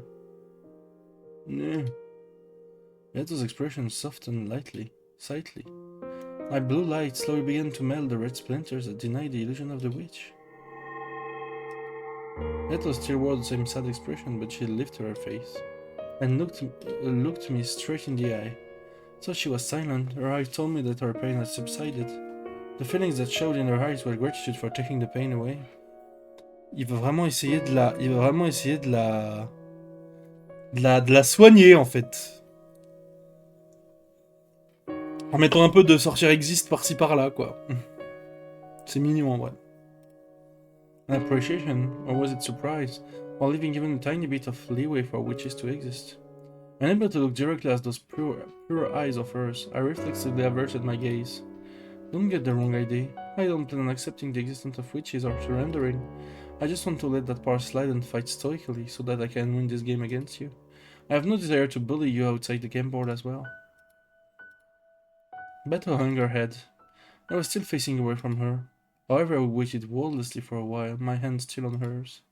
I know no one will believe that this sad-eyed woman was the same person as the prideful Beato. So I asked once more, even though I said it aloud. It wasn't a question to her. I was asking myself, just what in the world were you thinking? That's right. Even though this is Lambda's game, I have to find you here. I have to find what you thought, and what you were trying to do. Very soon this game will also reach October 4th, 1986. The 5th game will finally begin, and this time I reach the end. The end of that journey. I'm not worried about the surface level stuff, like murders and tricks. What did you, the Golden Witch Beatrice, think, and why did you do what you did? What were you hoping for? That's where I'm gonna find out. That's right, I already know what I can reach the end of that journey. It's been made clear to me since the very beginning. This time I'll spin the chessboard around. I read it saying not from my side, but from yours. And this time I understand you. I pick my way to your heart. Et là c'est... Promesse du petit doigt là. I won't let you feel pain. Don't worry. I won't let those witches use you as a toy anymore. Beato looked up at me again and gave me a smile nod. That's right, the position of Game Master might have been snatched up by Lambda Delta. However, as long as I continue this contest with the intent of fighting against Beato, our fight will continue no matter who controls the game board. Very soon the curtain will rise on our game.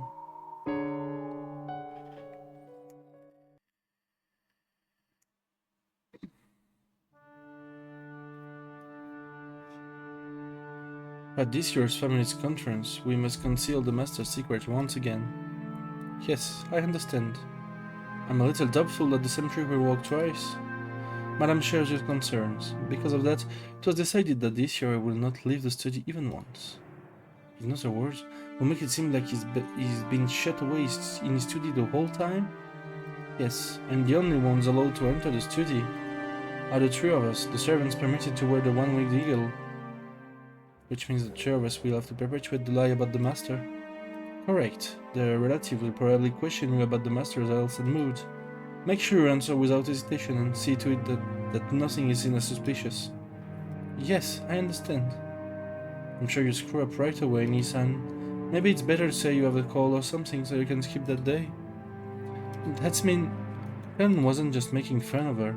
He only wanted to release Shannon from the burden of working on this most serious of days. Genji-sama, is it really necessary for Shannon to be on duty? We can manage things well enough without her. That I cannot do. Madame gives strict orders that the three of us been scheduled to work on that day. Yes, I am prepared to perform my duties successfully. Don't screw up. I won't. Shannon grew sullen and Khan shrugged. Then Genji told them that they weren't taking this seriously enough. Shannon, Callan, the master we serve has already passed away. However, until he has truly passed on, we will continue to serve. That study is not empty. The master is still there, out at work on his usual research. Make sure you take that to heart. Yes, Genji-sama.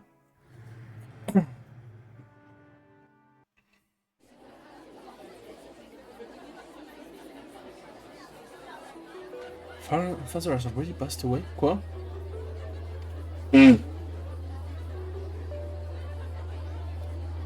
That's insane. Settle down, it's only a possibility. It's well known that Takeda Shingen said it in his will that his death was to be kept secret for 3 years. Know about that? Is that how it went? My Japanese history isn't so great. At the time, Takeda was in the middle of a war with Oda and Tokugawa. If people learn about his death at a time like that, it probably had a bad impact on the war. Because of that, he left a will saying that his death should be kept hidden for 3 years. Hideyoshi did the same thing, right? Totally suppressed information about the death of his master, Oda Nobunaga, so that the enemy wouldn't find out. Quickly made peace with Mori and defeated Akechi in the Battle of Yamazaki. On the other hand, Shibata Katsui felt at this. The enemy who learned of Nobuyuki death, so Shibata had to deal with an unexpected counterattack and got slowed down. That's why later on he suffered a great loss against Hideyoshi in the fight for the succession.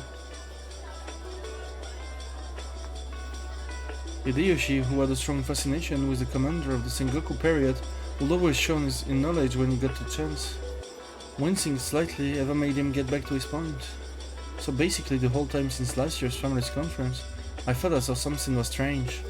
Even the time when Rilop and I were talking about the inheritance and Father overheard us from the hall. That's just it. That's why the servants kept saying Father was here or there and that he seemed to be in a bad mood, but not a single one of us relatives saw Father, right? If what you're thinking is right, what does that mean? Does it mean Nissan's trying to keep all the inheritance for himself? Of course, hiding someone's death is very dangerous thing to do.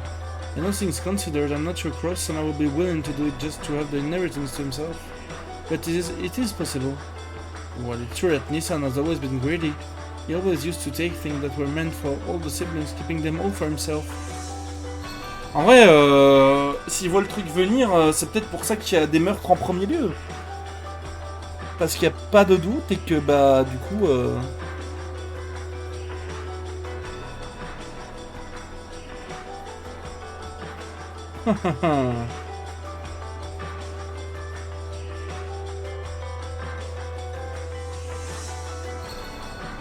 Cross-san is supposed to be the richest of the siblings. Cross-san shaman to keep the inheritance all to himself, to the point of accepting the risk of even Father's death.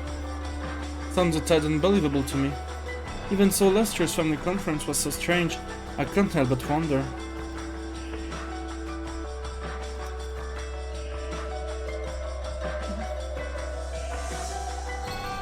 Eva and the others were painfully aware of how reckless it would be to try and see Kinzo when he was in a bad mood.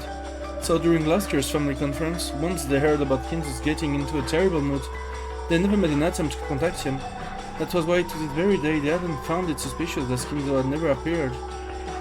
It certainly is worth suspecting, but I wonder if Nissan really will do something as appealing as hiding Father's death. For all his pride, that man has a coward side to him. Would you really make such a once-in-a-lifetime bet? Either way, it's probably be a good idea to make sure we get a chance to meet with Father during this year's conference.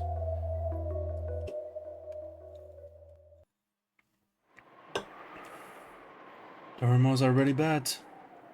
Sounds like Anike's business is failing even worse than we'd imagined.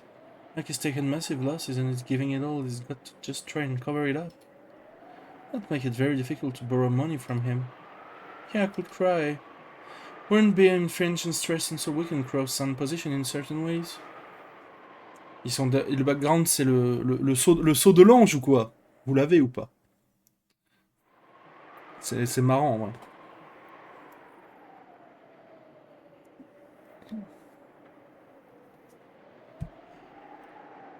Weakening his position? While investors tend to have a keen eye, if they hear that he's actually lows on funds, they won't want to have anything to do with him. I guess trust is the most important part of that business. Carrie smiled thinly. Rudolph was taken aback by that smile. He'd figured that his plan, which involved raising money to get him out of his current mess by borrowing from the affluent Crows, would all come to nothing that the new Crows himself was in financial trouble. Confidence in Crow's son abilities might be a requirement for his own businesses in the future, but it isn't necessary for our future. You're suggesting that I'll blackmail him? I wouldn't want to if it were me. For one blood sibling to take another one down is no laughing matter. Rudolph felt a shiver go up his spine at Carrie's cold smile. At times, Carrie was able to throw away all compassion and think in an extremely ruthless manner. Whenever he saw that, Rudolph knew he'd never like to have her as his enemy. I'd rather not threaten Lithan if we had any other way to get money. If there was another way, we wouldn't be worrying. Don't you think it's a bit pathetic to waste time worrying about a problem when you have no other options? Rudolph stopped talking, folded his arm and lowered his gaze. He still felt some of the terror he'd experienced thanks to Crow's violence when they were young. And now that Sam Crows was the one he needed to threaten, Rudolph would also be fighting against his childhood trauma. So to give her husband a little push, Carrie smiled reassuringly, and perhaps coldly. I've never been a fan of doing work based on trust. It takes hard work to build up trust, but only an instant to lose it. There's no less profitable investment. You're right.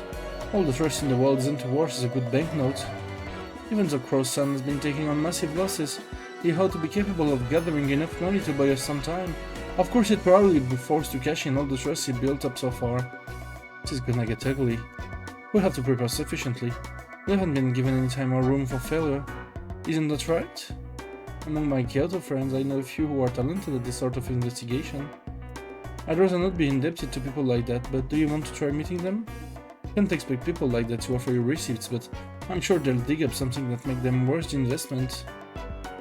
Les sous-Madeira, du coup. Hein, ou des potes aux sous-Madeira. Qui sont des mafieux, quoi. En tout cas. Yes, Maria is doing well too. That's none of your business. Thank you. Huh? Well, I have to look at my schedule. Rosa was talking to Rudolph over the phone.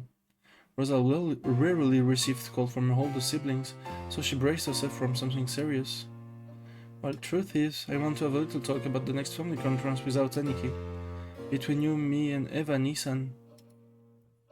Sounds like a headache.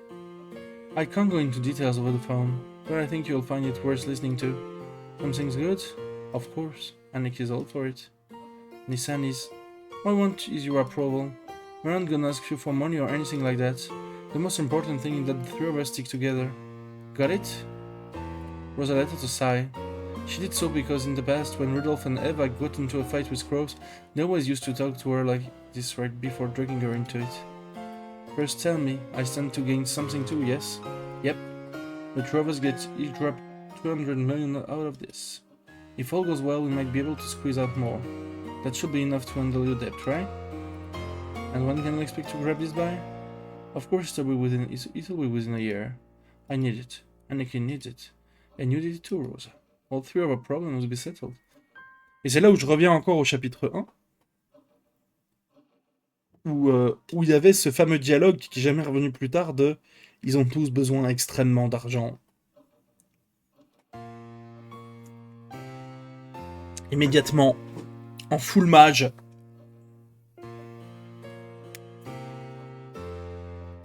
C'est tellement bien construit en vrai. C'est tellement bien construit.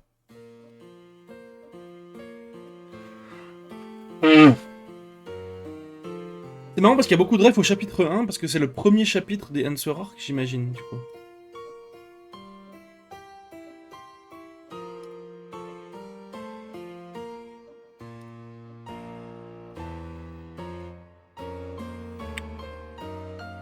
The chance of success are good enough that Nissan's agreed to it? What do you wanna hear? I know it's a bit sudden, man. Let's meet next Sunday at 9 PM at the coffee shop you like in Ginza. That's the only time Zanik is scheduled and mine match. Any problems? If we're talking 200 million, I have no choice but to listen. Then let's meet at 7 PM next Sunday at Leopold. And Maria-chan, you can bring her too if you want. Don't talk about money in front of that child. He set the receiver down with a clank, a little violently. Apparently, either Eva or Rudolph had gotten a hold of one of Crow's weak point. They will probably threaten him with that at the next family conference and force him to pay up. Even before hearing the details, she knew full well that it will be nothing good. But even so, this might be her once-in-a-lifetime chance to pay back a large debt. Rosa took a notebook out of her handbag and started to mark the day she'd be meeting with Rudolph and Eva. Then she frowned and smacked herself hard in the forehead. Because written there was DZL with Maria. On change pas une équipe qui perd, hein.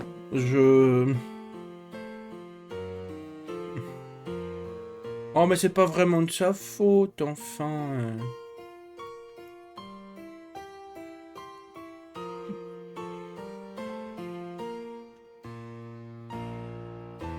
Alors, cela étant, ça voudrait dire que là, vu qu'ils ont appris que potentiellement Kinzo était décédé, à ce moment-là, ça ferait du massacre du salon du chapitre 4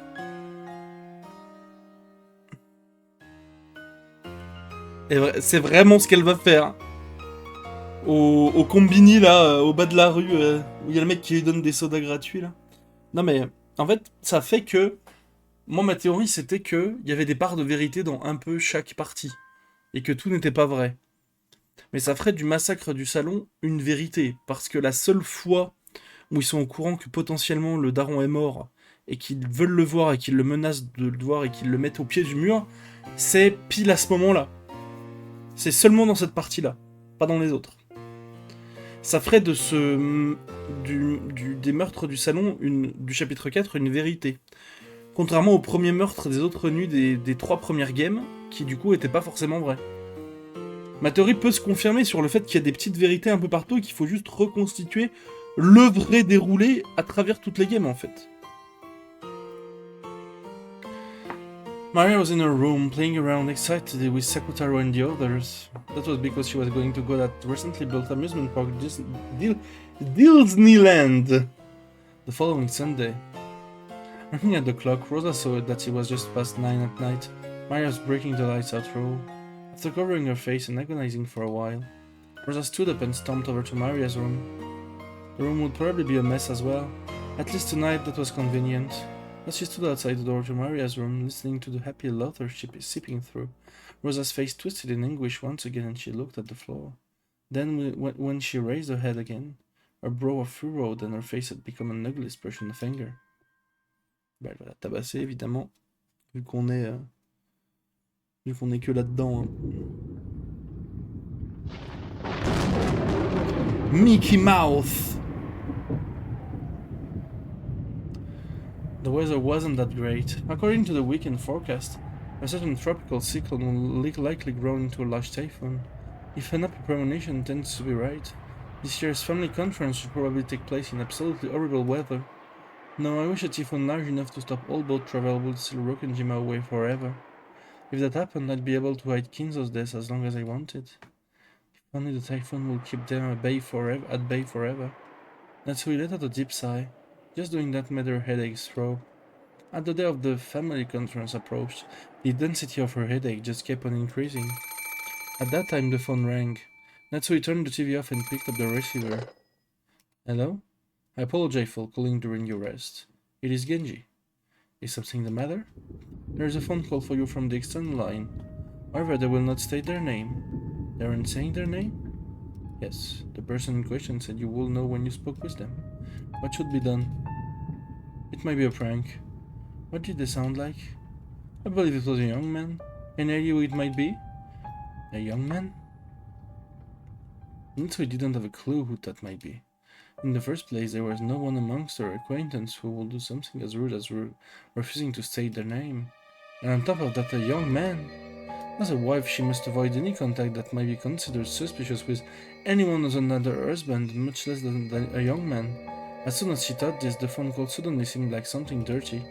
But despite that, she also wanted to know what they wanted to tell her. Could it be some kind of trouble related to Krause's business? What if there was some particular reason that needed to talk to Krause's wife instead of Krause directly? No matter what it is, it's my duty as a wife to listen and report to Krause. If it's some bizarre threat, I just have to firmly refuse and inform Krause that I received such a phone call. If it's something offensive, I just have to tell Genji to never send me any anonymous calls again. As Natsui thought this, just as Genji was suggesting that she hang up on the man as thought that was she'd naturally choose, she told him to connect her to this person. She then set the receiver down. After a short while, the phone rang again. Hello? This wasn't the internal line.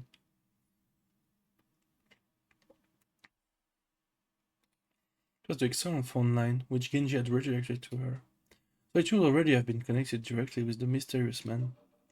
However, the person on the other end didn't respond. Not liking this at all, Natsui spoke one more time, sounding displeased. Hello? Who is this? Tell me your name. She heard something that sounded like a sigh.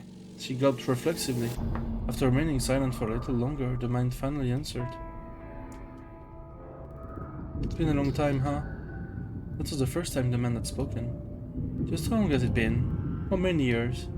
What are you talking about? Who are you? The voice certainly did sound like a young man. But it's hard to learn much about someone just by their voice over the phone. It sounded like a young man, but it might actually be a middle school age boy, or a man in his prime who still had a youngish voice. No wait, it might be too soon to be sure this is even a male. However, one thing was certain. Natsui could think of no one who would speak to her in a novelly familiar manner like this. It'd been easy for me to tell you my name, but that would make me very sad. I don't know what you're talking about. Who are you? And what business do you have with me? If you can tell me that, I'm not interested. I'm hanging up. All I want is for you to remember.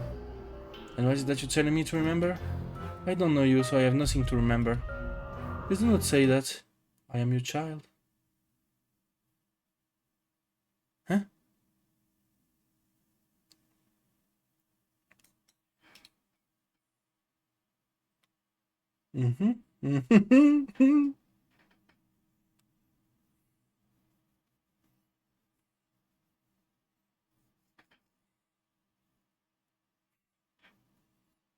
Pause. I am your child, am I not? Ben... Alors du coup, ça peut remettre en cause la théorie sur Butler, mais je pense pas. Ça peut remettre en cause ma théorie sur Butler, mais je ne pense pas.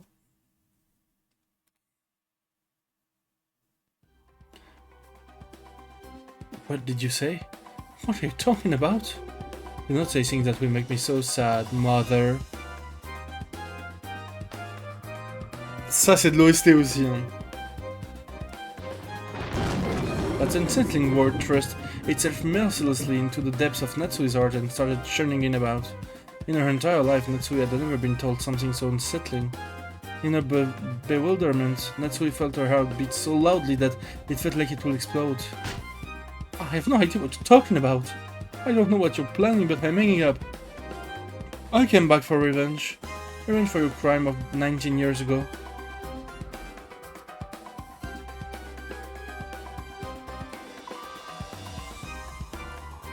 Qu'est-ce qui se passe?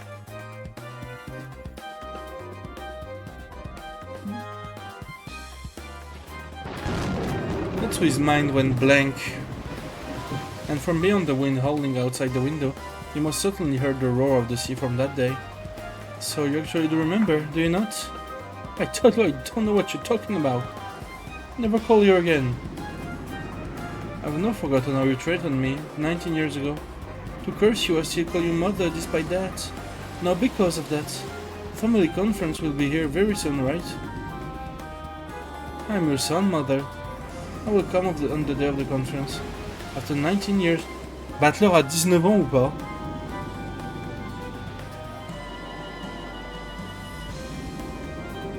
Ça peut remettre en cause ma théorie 9 sur 10 du coup. Je pense pas. Ce serait bizarre.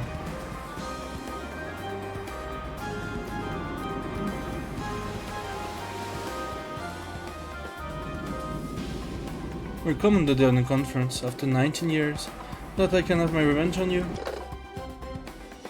Breathing so hard her shoulders heaved, Natsui slammed the receiver down and hung up. Then she hit the phone violently, knocking the receiver off, so that no more calls would come through it.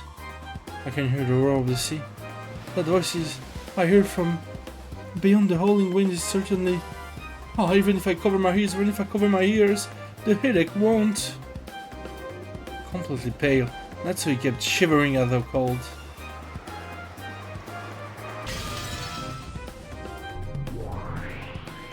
Lambda, are you there? Yes, I'm here. I'm anywhere you want me to be, Burn. Then crawl into the cupboard or the kitchen floor, or in a jar of rice bun paste if you like. Oh, you're gonna dip me in the bean paste and bite into me? But then I'd rather you dip me in honey. I'd rather cook you in sugar water. At least make it sweet soy sauce with sweet sake. Sake, pardon, put it. So what's up? You're gonna make me repeat something? That's right. Is Natsui's fun conversation here real? While the Delta grinned unpleasantly after sizing Bun Costa up. She was probably trying to tease Burn for making that demand. You refuse to repeat it? What now? Should I refuse or should I respond? As a game master, that's up to me to decide, and I get to make the decision anytime I want. Unless I say it's in you aren't obligated to respond. That's it. For now you're stuck wondering about Natsui's secret of 19 years ago, okay? Make sure you're sitting on the edge of your seat.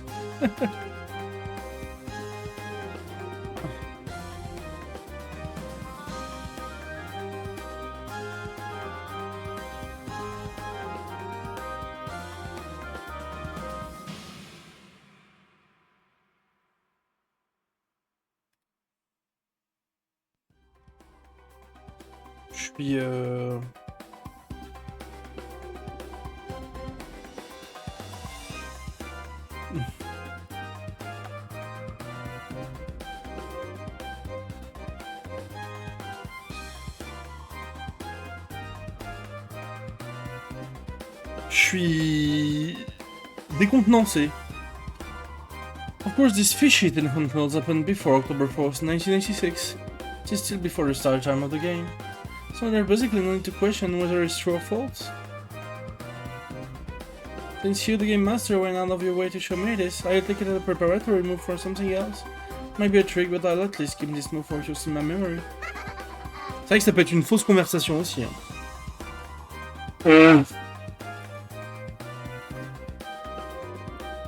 So you'll live without turning the card over. Ouch, what? Direct attack. After suddenly being conked on the head, Lambda Delta was bewildered. But perhaps the comprehensible exchange was funny to her, because she quickly went back to giggling. Are you done preparing the game board now? Yeah, that's right. Alright, finally move on to the game. On to October 4th, 1986. I wonder what number October 4th, 1986 this is. The Endless Switch, huh? Yeah, Trace. It sure is a frightening child. Any move from your side yet, Burn? No. If you refuse to repeat what I asked, then I'm done. Turn hand right, and tap up, keep, draw. Come, October 4th, 1986.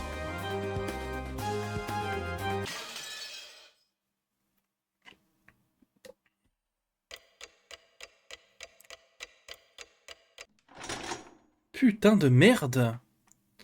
À voir si c'est vrai ou pas, du coup.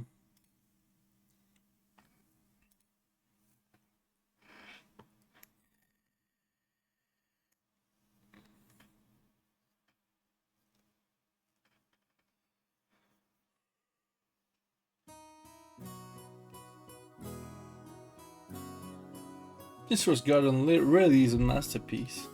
It's gotten even more awesome than it was 6 years ago. You're so lucky to have this as your yard. Are you kidding? For me, just make it a longer walk to the harbor and that's a real pain. It's a pretty luxurious worry. You, getting to say hi to the roses every morning must be so awesome. You must get late after saying hi to so many roses. Shame about Hange though. I heard her stomach gets upset easily, right? Apparently. It's probably her intestines that are weak. She almost always got the runs. You shouldn't say something like that about a lady. Sorry about that. Yeah, I forgot nothing with some other girl's butt but marshmallow, right? Le battleur du plateau, toujours un immense beauf à la con. Hein. Ça, c'est une des choses qui bougera jamais pour le coup. Hein. So Ange got sick and the marshmallow turns into syrup. Wow. Okay, that's really way over the line. Trevor and Jessica slammed a knee and a fist right into either side of Butler's gut. Mark smacked Ted. The smack Ted was probably the sound made when his knee hit the ground as he fell over. Normally, Butler possessed the good sense you'd expect of an 18-year-old man, donc c'est pas Butler du coup. C'est donc pas Butler, dans tous les cas. Ma théorie est vivante. However, it seemed that this reunion had brought him back to the mental age he'd been 6 years ago, and bit by bit, Jessica and George realized they were also returning to the way they'd been back then. As we gazed at this, charming chat through an open window in the hall. Madam, Cross, am I searching for you? I go in just a bit. It isn't even lunchtime yet and I'm already tired. Just a few moments ago, the sparks had already started flying between them and Eva's group. The other had pounded on Cross and Natsuki over and over to get Kinzo out of his study. Apparently they hadn't been fully tricked at last year's family conference after all. There are no problems, father, right? Correct. Leave it to me. Shannon and Kanan are also fully prepared to handle today's arrangement. Kumasawa is a good liar, so I'm not worried about her, but I'm a little concerned about Dr. Nanjo. I get the feeling he's bad at hiding things. Leave that to me. I intend to support Dr. Nanjo from nearby as much as possible. It's so reassuring that two of you there. It truly does help a lot. Without your strength, we wouldn't be able to succeed. I am honored by your words. Don't worry, the closed room barrier on the studio is perfect. As long as the barrier remains unbroken, no one will be able to expose Kindo's secret. Yes, I understand. Still, you heard that conversation in the parlor just now, didn't you? Indeed. It seems that some considerable suspicions were aroused last year. Terrible toxin has accumulated and is being spread all around. It seems this year's conference really will be crucial. Ça peut aussi expliquer les migraines de Natsui, du coup, tout ça. Hein. En fait, depuis le départ, on a des petits hints comme ça, là. Ça peut expliquer pas mal de choses. You might be able to overcome this year somehow, but there is such a thing as pushing our luck. It's very best to assume that next year won't be manageable. With this much of the magic resisting toxin filling up the place, it will probably be difficult to preserve Lord Goldsmith's magic for yet another family conference. Who are you? Oh, I need to be surprised. This man serves on my head furniture. Greetings, Madame Natsui. My name is Ronov. It is a pleasure to meet you. This man's reliable. He's also helping to protect the closed room barrier. Is that so? I am Ushurumi Natsui. I thank you for your cooperation. En fait, il y a tellement de trucs qui se passent dans sa tête qu'elle a des maux de tête, quoi. C'est logique.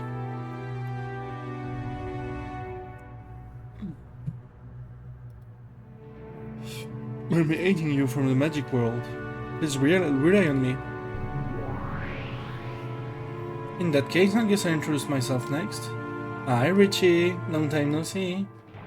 Ah, Gab. I'm glad to see you here as well. Well, I only came to have some fun. If you need an extra hand, let me know. Nice to meet you, madam. This is the first time I've said hello, but I'm always right by anyone's side. Gapper is quite the prankster. Remember that headache medicine you dropped on the floor of your room and lost that you were getting dressed? Gap was the one behind that. Whenever you said something small to someone but can't find later, it's always a good idea to suspect that it's one of her pranks. Long ago she used to tease me all the time. Is that so? In any event, this is the Ushurumi I mentioned. As long as you are here, you will obey us. You understand, correct? Of course, we understand. Think of me as a Genji of the magic world and give me... Hey, oh, hey! Je demande la VAR, là, hein, sur ma théorie d'hier. Hein.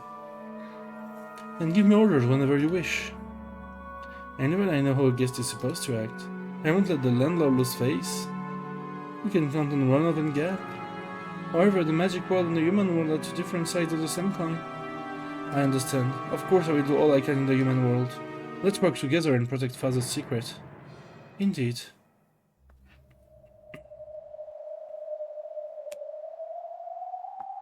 This happens every time. Looks like we won't get anywhere until the next day. Well, sure, October 1st is like a prep turn for me. If you don't feel like doing anything, why don't you just sit around until October 5th? Attendez, je vais aller pisser un coup. Bougez pas, j'arrive.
Pardonnez-moi.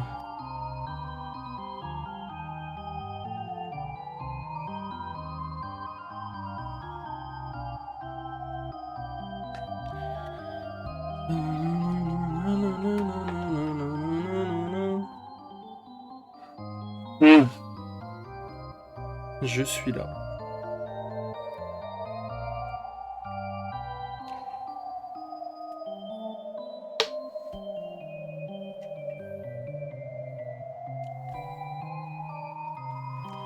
I'll call you after the first 6 die. Of course, that was an incredibly irritating way to put it. The fight won't start until the crime occurs. However, waiting for the crimes to start will mean turning a blind eye towards the murder of the first Twilight. In other words, it will be the same as being content with the fact that 6 people will die.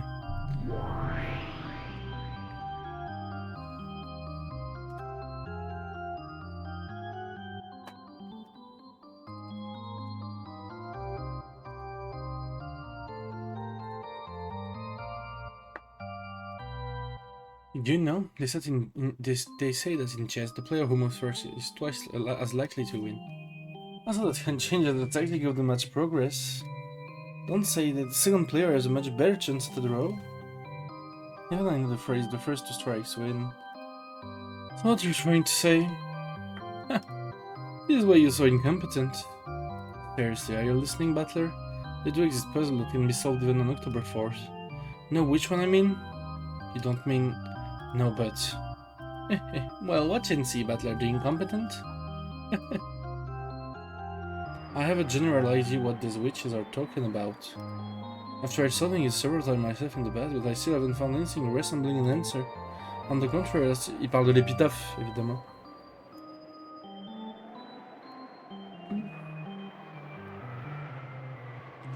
I still can't understand why that puzzle exists.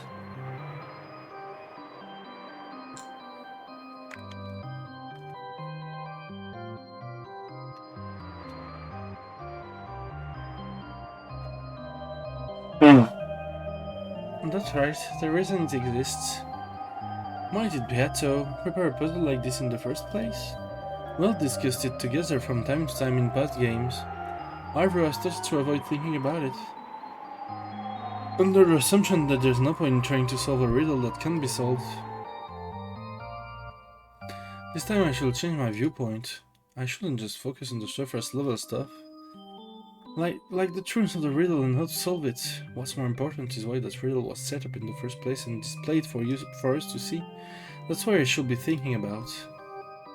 And the one proposing that riddle is Beatrice. Even if I can't solve it, I should be able to try and figure out what Beata was thinking when she showed it to us. Okay, this time I'm seeing the chessboard around. The witches keep calling me incompetent. Let them laugh. They aren't my enemies. I'm continuing our match, Beato. Goat Battler, goat. Just goated.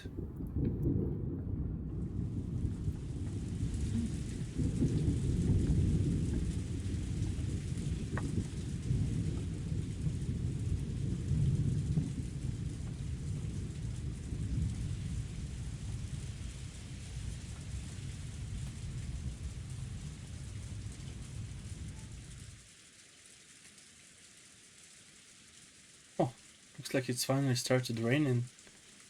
Dang, wish the only downpour was the one inside my heart. The people in the parlor noticed the raindrops that were starting to drip down the window. Now we have nowhere to run until the family conference ends. The same thing goes for Nissan. I won't let them escape, you can be sure of that. Because we're holding aren't bad. Nissan's just bluffing. I'll make certain he surrenders. Well, there's more to a deal than making your opponent lose. We've gotta get people ready, praise them a bit and convince them to stand on it on their own accord. Ilyoshi sounds right. We praised them a bit too hard last time, Ivan Nissan. It was perfectly reasonable considering it's Nissan we're dealing with. Hey, it looks like Rosa falling asleep. She was complaining about how easy she woke up this morning. Well, I guess there's nothing wrong with taking a nap. There's a chance we might be forced to spend all night on this. Getting a nap is not probably smart, I think. Out of consideration for Rosa, who'd fallen asleep on the sofa, the Roses quietly left the parlor. Unaware of this, Rosa slept. After telling Maria to just stay where she was after that tantrum of not being able to find a rose, Rosa slept, unaware that the rain had started to fall.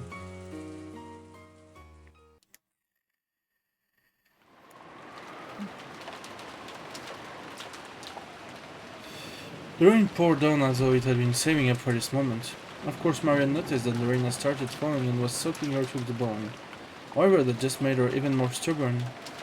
Unable to find the poor, slightly unhealthy rose that she herself had marked, she just couldn't stand having that search be interrupted by something like the rain.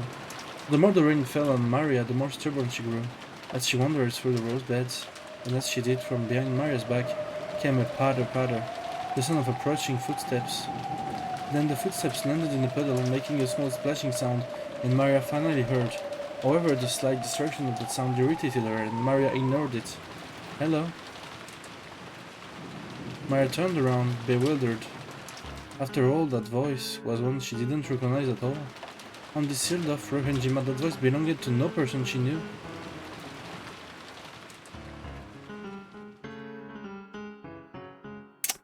Ça va être notre invité surprise, je crois.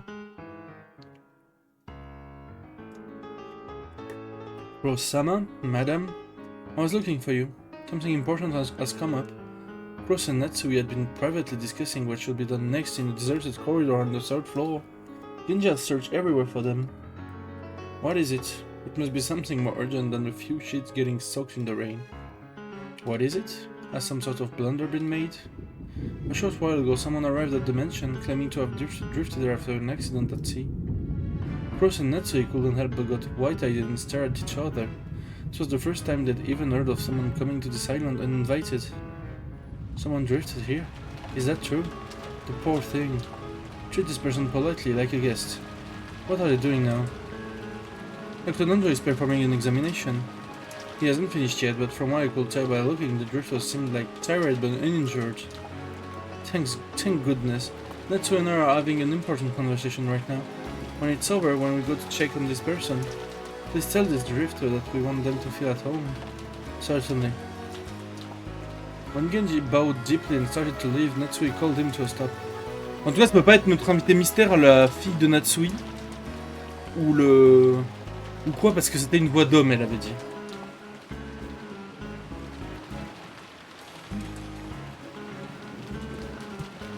Après, on n'a toujours pas l'info de si c'est vrai ou non, quoi. Genji stopped walking and Natsui jogged up to him. Genji, is this drifter a man? No. She's a young woman about the same age as my lady. A woman? I see. Very well, back to your work. Ok.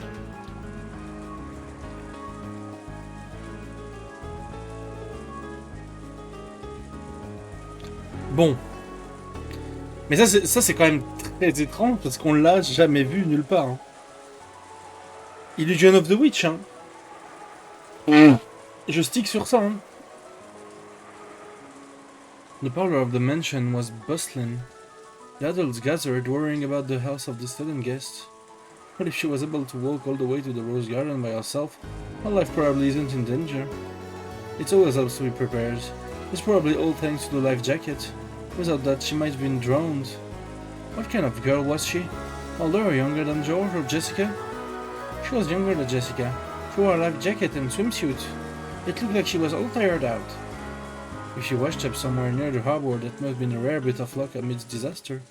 It would have been terrible if she landed on the opposite side of the island.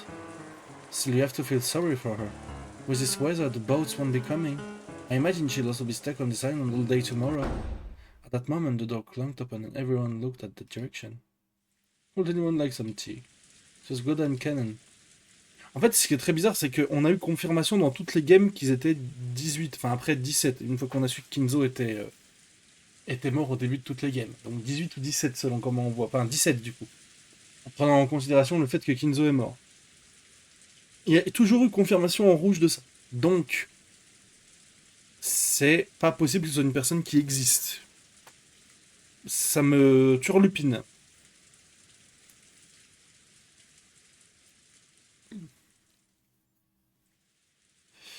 It was Goda and Cannon, with the latter pushing a serving cart laden with a tea set. Goda understood well that doing a little extra in time like this would earn him points. The relatives, hungry for information, created a corridor around Goda.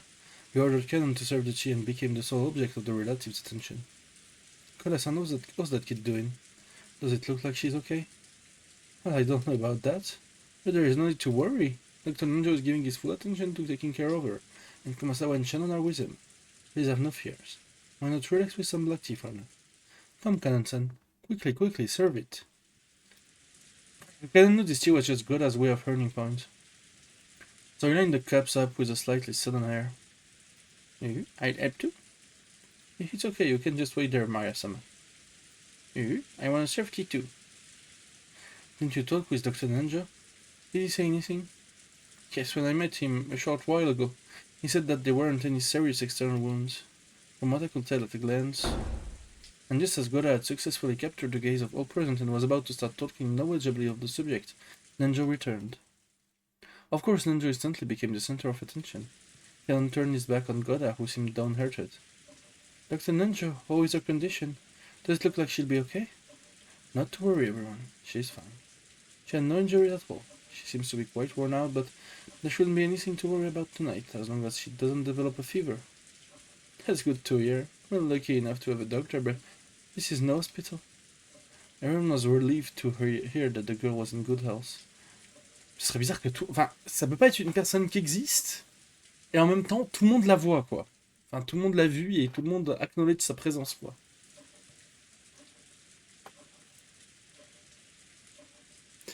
Est-ce que ce serait le miracle de Bernd Castel?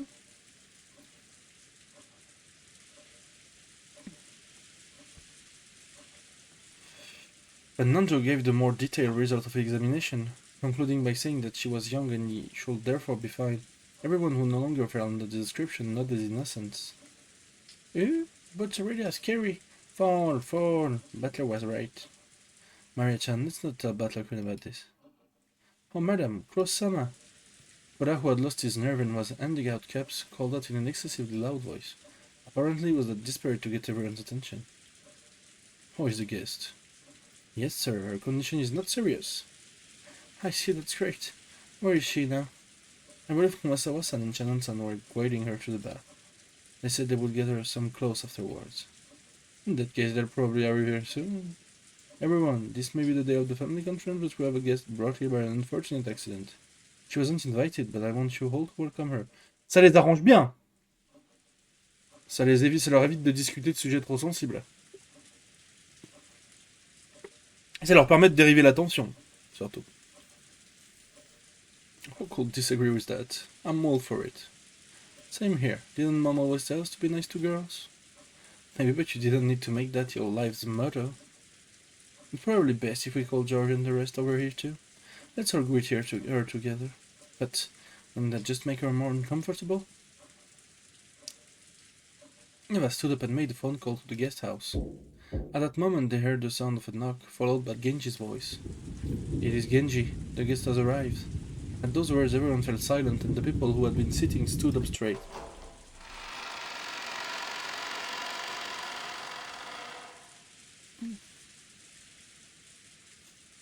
Genji came in first, opening the door slowly, and then moved us to the side, bowing deeply and urging the guest forwards.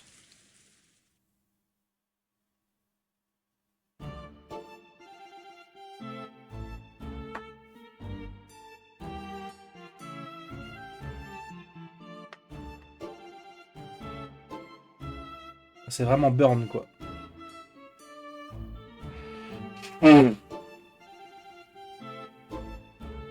The guest had Shannon and Kumasawa following by her side, and even after seeing the large number of relatives waiting for her in the parlor, she didn't seem overwhelmed in the slightest. Just this single point showed that this girl possessed a dignity appropriate for a guest invited in by the Ushiromiya family. Furudo.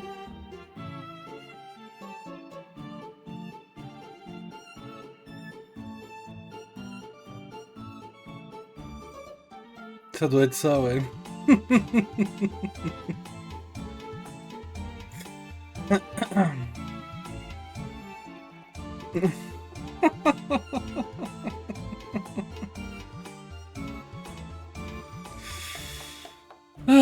Ah là là là là là là.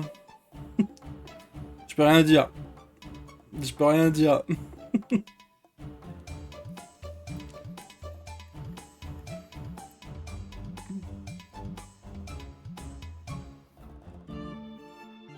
Furudo-sama, allow me to introduce you. This is the representative of the Ushimura family head, Ushimiya Cross. Welcome to Rokkenjima. So you arrived due to an accident, you are a guest of the family. We welcome you. Please make yourself at home and relax however you please. Thank you very much. Allow me to introduce myself. I'm called Furudo...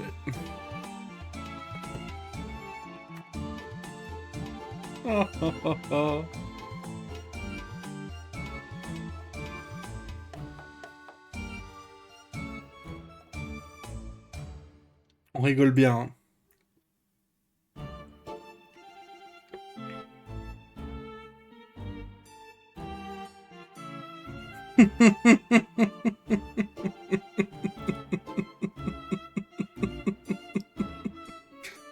Ah là là là là là là là. Je vais en remettre une dans le salon, hein.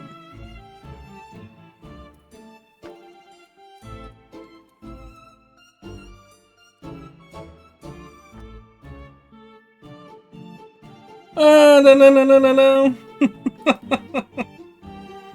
Bon, on se fout bien de notre gueule, hein. My deepest apologies for disturbing your member of the Ushimura family like this. T'inquiète, ma termine. Tu comprendras quand tu seras plus grand.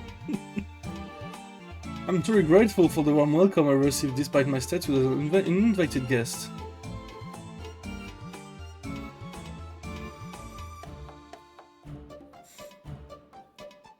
C'est-à-dire la blague.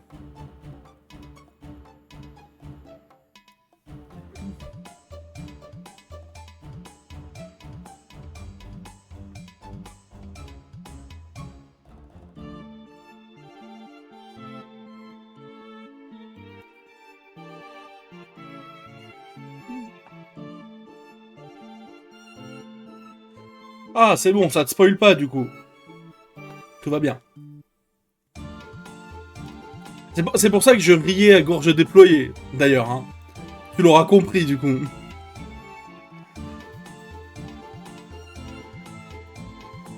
Ah là là là là. Ça m'en a donné chaud carrément. I'm truly grateful for the warm welcome I've received despite my status as an invited guest. This was greeted by an impressed sight arising equally from all corners of the room. The clothes she had been lent were probably Jessica's formal wear from long ago, but the composure her introduction didn't shame those clothes in the slightest. The girl's name was Furudo Erika. She looked slightly younger than Butler and Jessica, but her composure and mannerism were beyond what anyone would have expected from a high schooler, almost as well as she was well-to-do family's daughter. Bah ça m'étonne pas. J'étais à deux doigts de lire. Bah bon, c'est bien entendu fait exprès. On va pas revenir là-dessus. Je viens de me demander si c'est vraiment... Enfin bref, on en rediscutera un jour. Je vais pas trop en dire maintenant.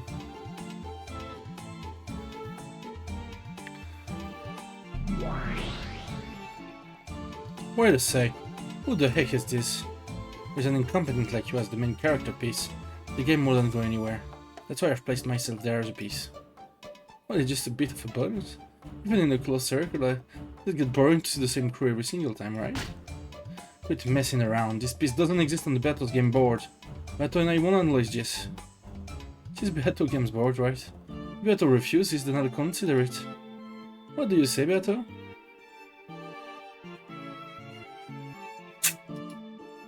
Beto was unable to answer, and the little grinned triumphantly.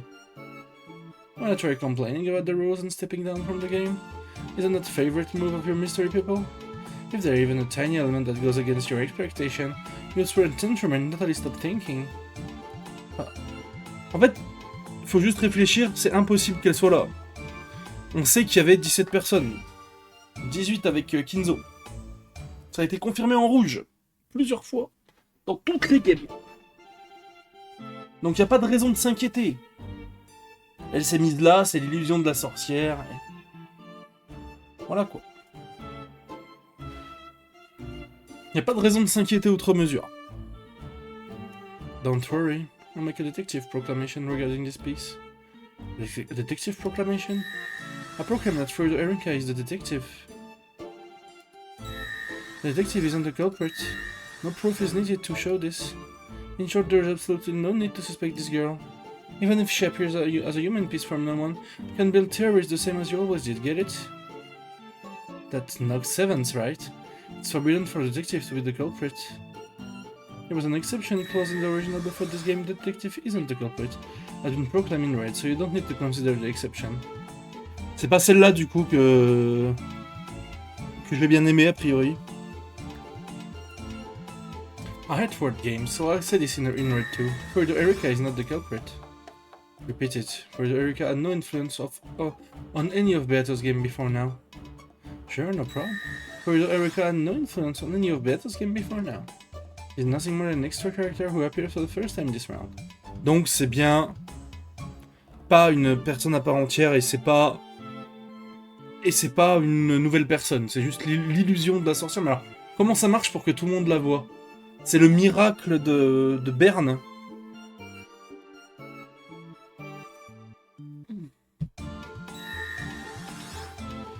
She does not exist in the world before this one, nor does she influence them. Voilà, voilà, donc on a confirmation. So what does that to the number of people on the island right now? Of course it's +1 from the previous number. But don't worry, Frodo Erika only increased by one person. Besides her, the number of people on this island is exactly the same as it was in the previous games. At that time, the sound of people dashing down the corridor could be heard. It was Butler, George and Jessica who had come from the guest house after being called here by Eva. They immediately spotted a guest they didn't recognize and their eyes went wide. Wow, who are you? A guest? She came by falling! Huh? Fall. Genji-san, who is this person? This is a guest, Frodo Erika-sama. Frodo-sama, this is the daughter of the family, Jessica-sama, along with her cousin, George-sama and Butler-sama. Nice to meet you. I'm Ushirmi Jessica. Hello, my name is Frodo Erika. I'm very pleased to meet you. C'est un robot. So Butler, George and Jessica didn't have a clue what was going on and were utterly bewildered. They each introduced themselves. Isn't that convenient? This way the number of people is clear. People in the guest house have joined up with the rest, and now, all the pieces except for Kinzo, all of the humans have gathered in the parlor. Looks like it. In other words, the number of people in the parlor now is equal to the total number of people on this island. We're supposedly 18 people on the island, but since Grandfast is actually dead, it's become 17. And now one piece of Bernaston has been added. The number of humans on this island has returned to 18. Mais pas vraiment. Enfin, c'est que du bullshit tout ça. I glanced around at the humans in the parlor. The guest Frodo Erika, and behind her, Kumasawa-san and Chan-chan. Off the side was Genji-san. Uncle Cross and Naonatsui were welcoming the guests. Koda-san immediately started showing off, and Kankun was being unsociable, wearing his usual blank expression. There was Dad and Kari-san, Aunt Eva and Uncle Hideyoshi, Aunt Rosa and Maria, and Dr. Nanjo. Then on the other side of me were George Aniki and Jessica. It is everyone, the true number of people on the island at the moment. All of us are Ushiromiyas. Please don't feel obligated to call us by our family name. I'm George, and I'm Butler.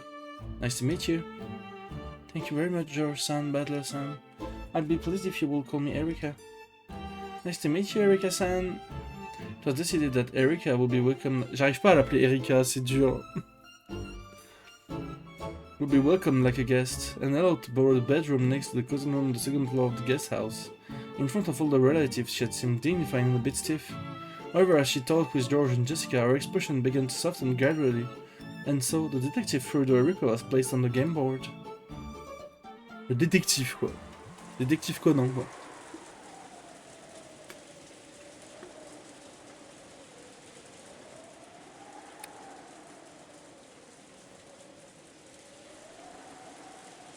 I'm surprised Jessica Oldclothes treated her so well. Kumasawa made the decision on her own to use My Lady Oldclothes. Please forgive her. And the clothes Erika wore were Jessica's old formal attire. So the guest possessed a dignity that would put most adults to shame. Her body was still physically similar to a middle schooler's. Jessica's old clothes fit her perfectly. Not to worry, they match this guest perfectly. If she likes them, we might even let her keep them as a sign of friendship. Certainly. Thank you very much. Have you contacted the police and her family? Yes. They seem to have been quite distressed. By the way, our guest Ray was involved in an accident, right? She herself said she fell from her boat as it was returning to port. Is there anything to back up that claim? I checked with the Coast Guard. It seems she fell from the rear of a pleasure boat, unnoticed by the others on board. We don't know the exact location she fell from, but it was probably somewhere near this island. It was foolish to play on a boat with such a bad weather forecast. Ah, je l'ai. Je crois bien que je l'ai, celle-là. However, is it really inconceivable that she nearly drowned in the nearby waters and drifted to this island? It is not impossible. Tales of great washing ashore exist in several of the islands around this area.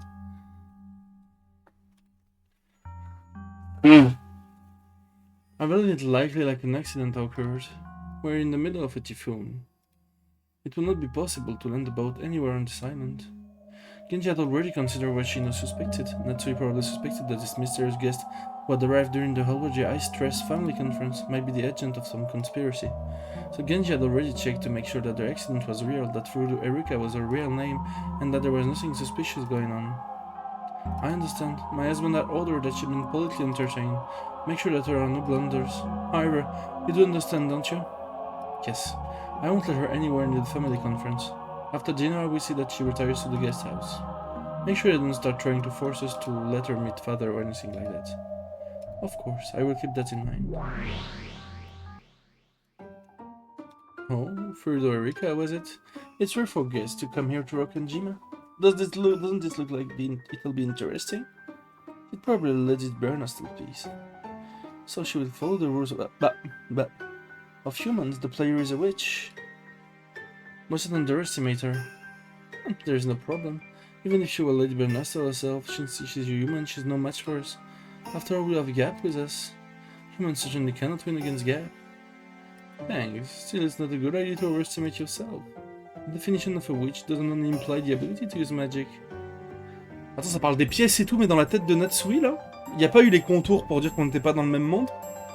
Donc là, c'est dans la tête de Natsui, ça parle des pièces et tout, comme ça? Après, elle a été introduite aux autres démons, donc j'imagine qu'en vrai... why not?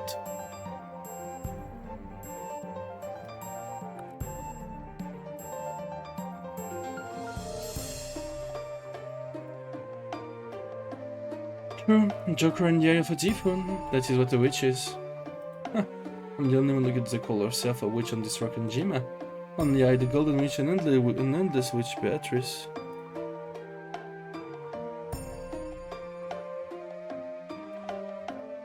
Let's see how good Lady Bernastel in this piece of her orange is. I intend to watch very closely. Bah.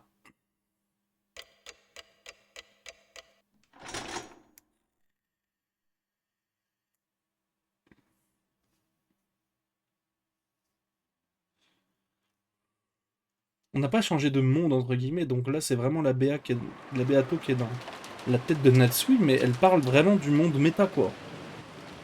Je comprends rien. Complètement perdu. Erika's seat was the lowest one in rank. In other words, this was the inferior end of the table. Since Kinzo's seat at the high end of the table was empty, if you spun the whole thing around, it sort of looked like Erika was the host of this dinner. Well then, everyone, I would like to begin tonight's dinner if I may. After Goda's announcement, dinner began with the applause that had become almost customary. It was finally the beginning of the dinner orchestra conducted by Toshiro Goda. Except for Cross's household, sitting at such a majestic dinner table was not everyday thing for his people by any means. However, they were all used to this event and acted as though it was completely normal.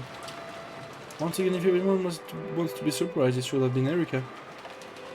And yet she showed no signs of amazement at this dinner and acted with composure, blending in with everyone else. There wasn't even a silver of the fear one might expect from someone who had wandered ill like a lost puppy. What a nice child. She doesn't seem the least bit flustered by the Shumai family's grandest dinner of the year. His days they have nerves of steel. Definitely not something I dislike. Is Ferdosan used to meals such as this one? She seems to be quite composed. No kidding! She looks really experienced. Heck, I still get confused about which fork I'm supposed to use next.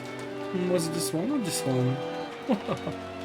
Without showing any confusion over the line of utensils in front of her, Erika gracefully ate her hors d'oeuvre. Yet she had started joking around with her, gripping a fork in each hand. Of course, the president of a company in the food service industry like Hideyoshi obviously knew his table manners. However, thinking that Erika must be nervous about the dinner, he had intentionally spoken with a comic tone of voice. You just have to start on the outside and work your way in. If that's a pain, then just start for some chopsticks.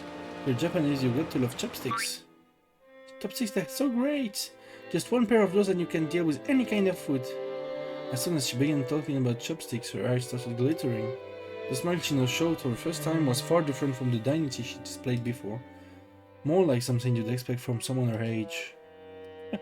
But even you would use a spoon for curry and rice, wouldn't you? Just making a Dunbury bowl. Is there anyone with beef's bowl with a spoon? Of course not. But the Japanese absolutely positively totally chopsticks. So Goda-san, would you mind bringing me some chopsticks? I want to show everyone how a true Japanese person should eat without any shame. By the way, what are we eating next? Unfortunately, that would be soup.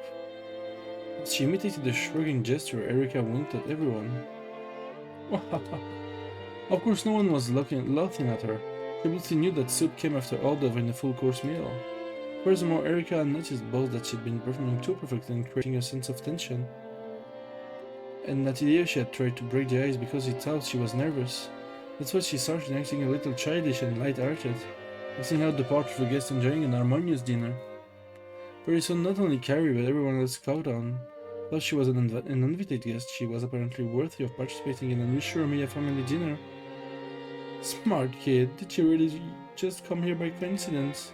Don't tell me you secretly called your illegitimate child to this family conference, Nissan.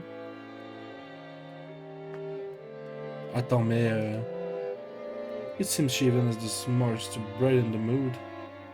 Je pense qu'elle dit ça en rigolant, mais elle sait pas que c'est vrai, genre. Enfin, pour Natsui, en tout cas.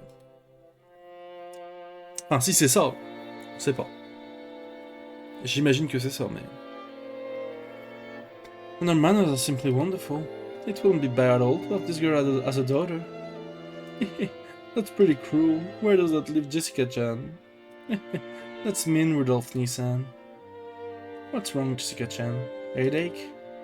I get the feeling my reputation's taking a dive. Well, if you're daughter of a head family, you'd better not let her beat you. Try using those table manners and dignity on Natsui always training you with and fight back. I wanna see table manners. Hey, jumping around is bad manners. Come on, Jessica-chan, show us how it's done. Sure, of course. Jessica's trained her up so much it looked like someone had poked her back with a pole. She had good posture, but it somehow lacked elegance.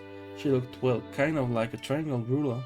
She sat at attention with her gaze fixed straight ahead, tried to bring her food to her mouth despite this, and failed miserably. Tat, who was sitting next to her, suddenly realized that something was up. What's wrong, Jessica-chan? Stomachache? Jessica turned bright red. Haha, sorry, I can't help myself. We lost our head off. Jessica protested, still bright red. And Natsu called us for being too improper. While no matter how much we try to smooth her over, we are who we are. We couldn't pretend any longer. Still, that laugh really did help us to relax. We were so concerned about the guests staring nervous, we'd gotten even more nervous ourselves. Our chatter from the center of this long table spread to both hands, and ultimately the dinner went even more smoothly than usual.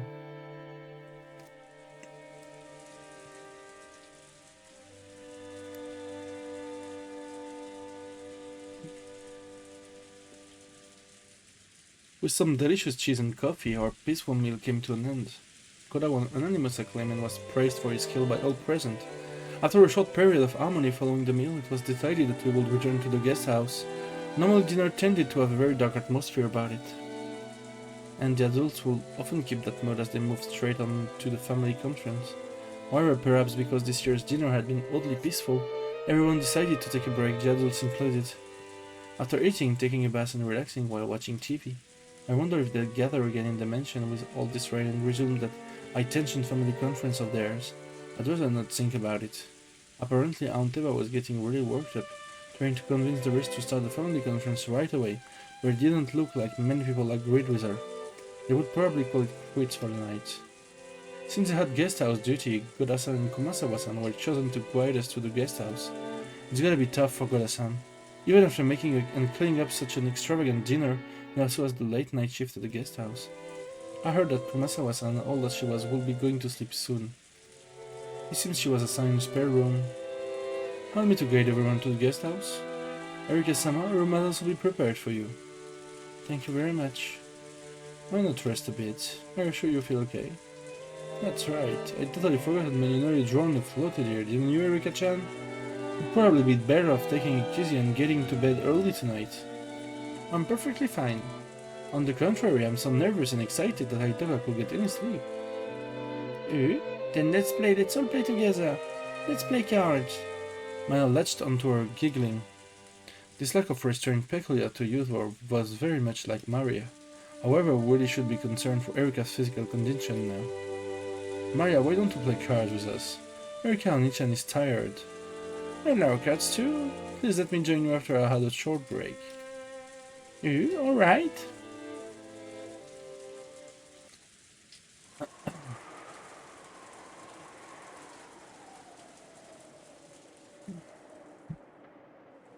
Who is that? As she passed through the lobby of the entrance hall, Erika stopped walking. When we saw what she was looking at, the rest of us also stopped. Oh, it is the Golden Witch, Beatrice Sama. The Golden Witch? What you doing, brat? Go on and head back to the guest house. That Kerry-san, Aunt Eva, Uncle Hideyoshi, and Aunt Rosa all came over. The entire guest house party had gathered. However, Erika's gaze was captured by the portrait of the witch, and she simply stared at it for a while.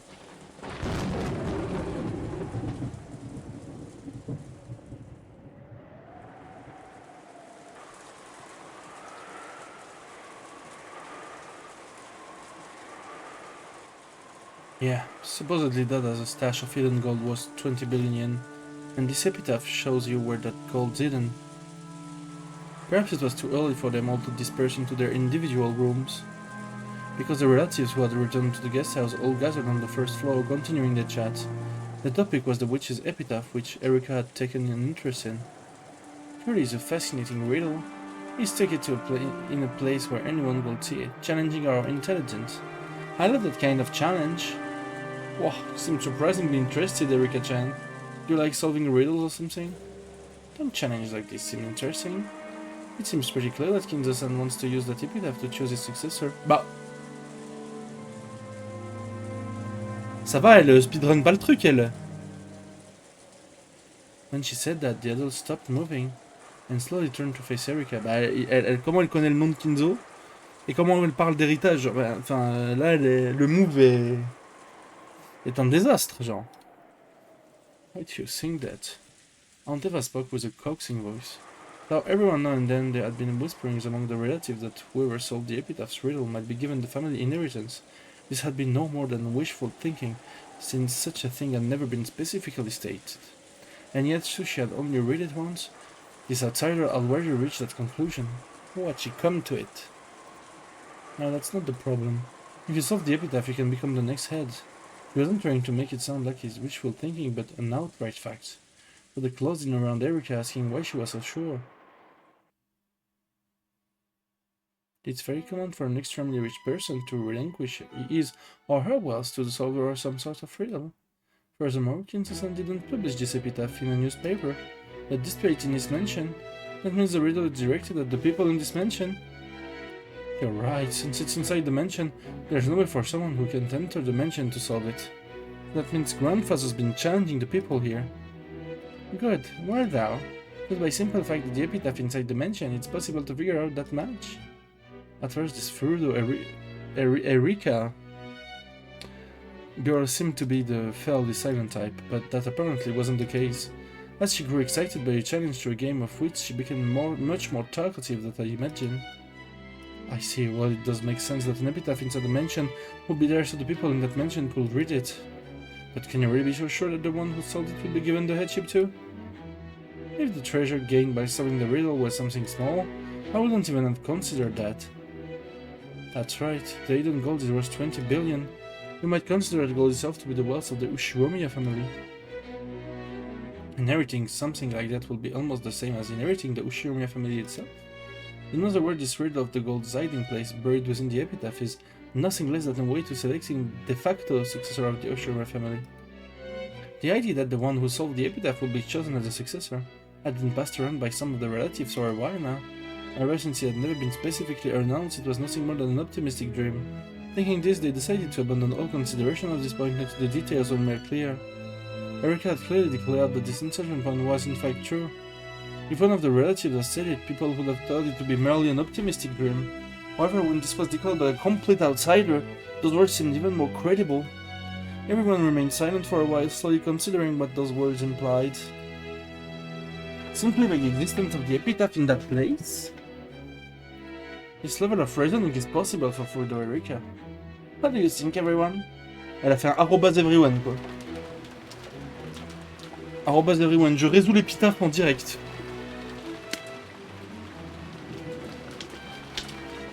Sorry to butt in, but my dad's the successor. Finding the gold would be one thing, but that doesn't mean you get to be the head, right? Chika thought the treasure hunting part of the epitaph was really fun. However, she couldn't help but let her expression grow bitter once she started talking about undermining her father's position. By using deductive reasoning based upon my theory, it seemed likely that Kinzo-san doesn't want the successor, Cross-san, to inherit that position too smoothly. Why is that? Becoming the head of the Ushiromiya family with all the vast wealth it entails will mean gaining a great deal of influence in a political sense. So under normal circumstances, the succession should be overseen rigorously, without letting any elements of chance creep into the equation. That's right. It happens a lot in those stories about Sengoku military commanders that my husband loves. When there are multiple candidates for the successor, it usually results in an internal squabble. That's right. That's why it's important to clearly specify a successor so you can avoid any trouble. Sometimes there's even a purge of all the competing successors. The Sengoku commander Hideyoshi had married Totoyomi Hideyoshi, made his son-in-law Hidetsugu Komitsepuku. FF. But it was rumored that he might have done this to make Hideyori, who was a rare son and born after Hidetsugu, his true heir. In other words, naming a successor was a way to make it generally known that a single unique person would be acknowledged by everyone, and a way to remove any chance of another person becoming an opposing candidate. Good, that's exactly right. The only purpose for an epitaph like that would be to cast doubt on Cross-san's position as the successor. In other words, if Kinzo-san wanted Cross-san to become his head smoothly, he'd have no reason to go out of his way and display something so dangerous for all to see. That's right, if you spin the chessboard around, you certainly could say that. It would be odd if he handed over the position of the head normally, but only handed over the 20 billion yen in gold to the person who solved the riddle. Oui, Erika le faux. Erika, oui.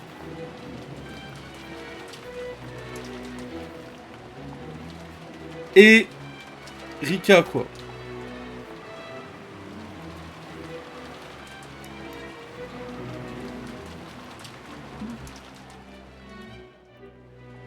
Moi, je l'écris comme ça, personnellement.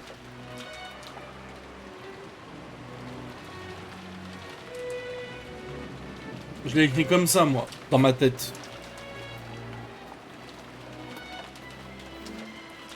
Ouais.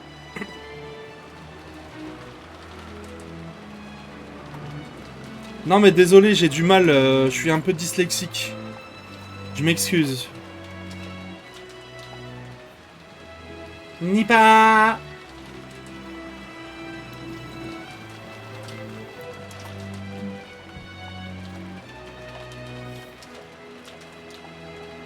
Kinzo will pass on the title of the family head. Donc ma théorie, le faux, c'était pas une théorie, c'était que bah... En fait, vu que c'est une pièce qui a été rajoutée par Burn, c'est aussi l'illusion de la sorcière parce que on sait très bien que ça a été dit en rouge qu'il y avait toujours le même nombre de personnes sur Rokkenjima au moment des événements. Voilà. Donc tout simplement, c'est une illusion aussi. Mais pourquoi tout le monde la voit? Est-ce que c'est à cause des miracles de Burn Castle? Je ne sais pas.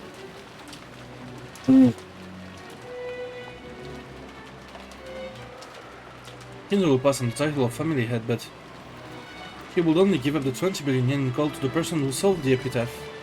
En fait, c'est même pas une théorie, c'est juste que ça ne peut pas être une des joueuses. Elle a proclamé être une détective, qu'elle était un peu hors du truc. C'est clairement l'illusion de la sorcière qui l'a fait jouer.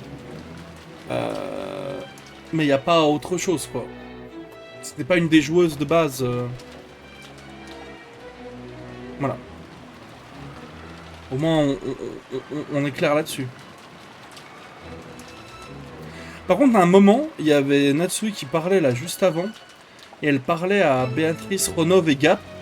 Et Béatrice commençait à parler comme si elle parlait du chessboard, justement. Mais dans la tête de Natsui. On le voyait parce qu'il n'y avait pas les linerés en haut et en bas qui montraient qu'on était dans l'autre monde et tout. Donc c'était dans la tête de Natsui, mais Béatrice parlait comme du chessboard, comme si de rien n'était. Dans la tête de Natsui. Et j'étais en mode, bah, c'est bizarre quand même. The very cold and cold is passing on the headship is the truest sense. That's so it is.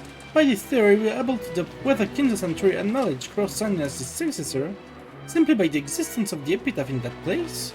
This level of reasoning is possible for Rudo Erika. What do you think, Jessica-san? What the hell? How do you call that reasoning? That's bullshit, it's screwed up. Jessica let her emotions lay bare and glared at Erika. Erika, on the other hand, looked exceedingly calm, with an expression that said, well, that's just the truth, right? I see. This looks like table manners aren't the only way this girl is fitting for the Yoshimura family. It seems she really does match the family, even when it's been better if she didn't. Maintenant que je sais que ça, c'est les vêtements de Jessica en middle school, j'ai envie de voir Jessica dedans, genre.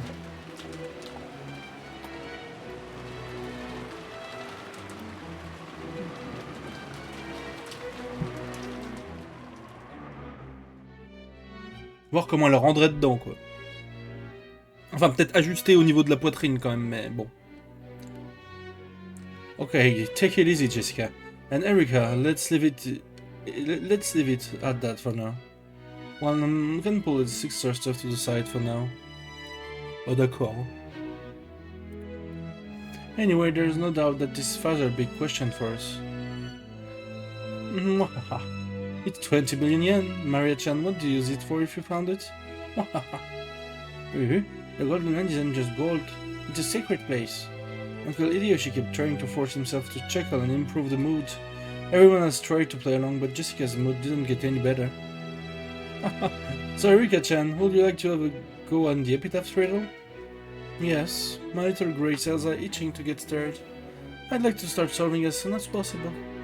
George Anikis mostly turned the conversation around, just like the time she'd made everyone laugh in the dining hall. Erika looked about while... J'ai du mal avec Erika, hein, c'est bizarre. Hein.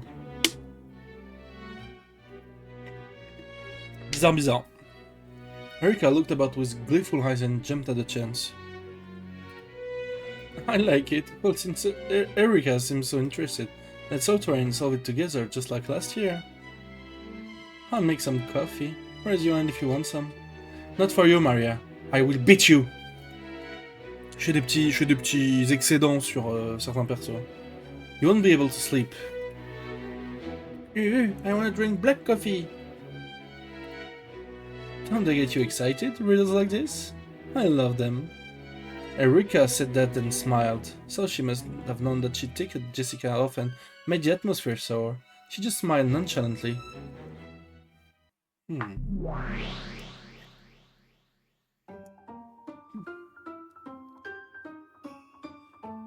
See, without even waiting for the Crown October 5, there's a riddle you can solve.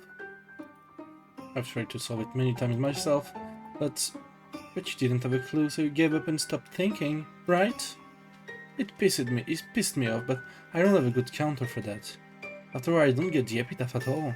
I don't even know what the beloved hometown means, much less the part about the Swiftish River and the key. Thinking that a few more hints will show up if I waited, I kept on waiting and just stopped thinking. Have you figured out an answer of your own? Because I'm about to solve it. What? This is where Burns solved the riddle of the epitaph. I'd expect no less from the Witch of Miracles. If a riddle is solvable, she can solve it without fail, regardless of the difficulty. How many years did it take to solve this one? That's rude. And if he's through a few hundred fragments. Bah, En sachant que Eva a quand même réussi à le résoudre, quoi.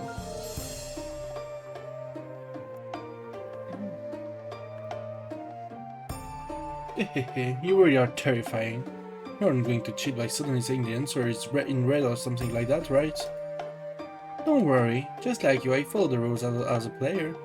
Well, shall we begin? It's cramped here. Why don't we talk over the sea?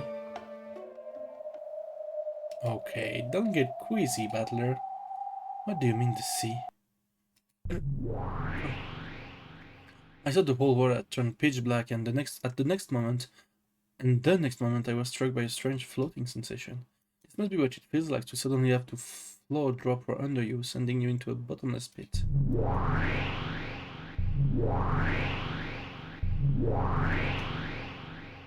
When I looked, I saw that the two witches and I had been thrown into a pitch-black universe. In this space, every direction was covered in an endless darkness, and it felt like a limitless expanse filled with countless glittering objects. Bah c'est l'extension du territoire de Gojo, quoi. Rien d'impressionnant de mon côté.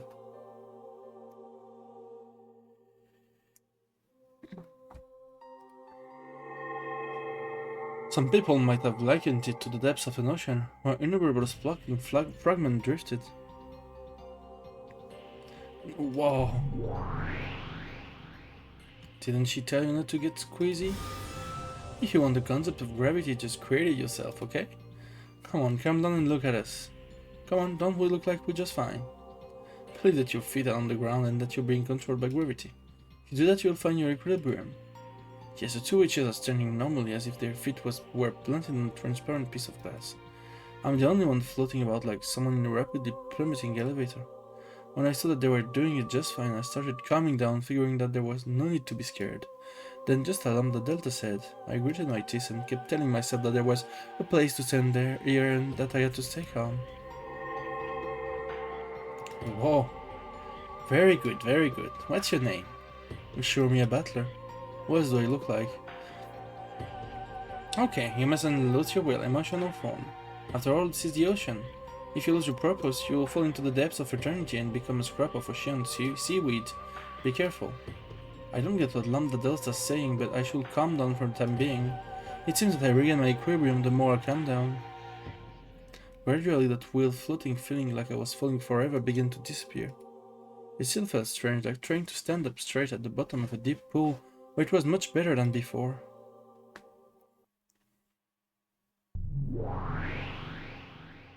Then let's begin. I'll weave together some fragments for solving the riddle of the epitaph.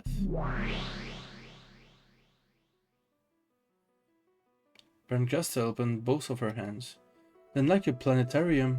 Ah, je l'ai. 1% de chance à l'étage 1. All the fragments throughout this empty space began to spin, leaving their tails behind them. The expression planetarium might have been surprising. Bah termine les planétariums qu'on a fait pendant le Archi-Isaac à 48% de chance, qui ne popaient littéralement jamais quand on en avait besoin. Ils n'ont jamais pop, hein. Oh, le drop de le faux. Oh, je te laisse Leïla, le faux.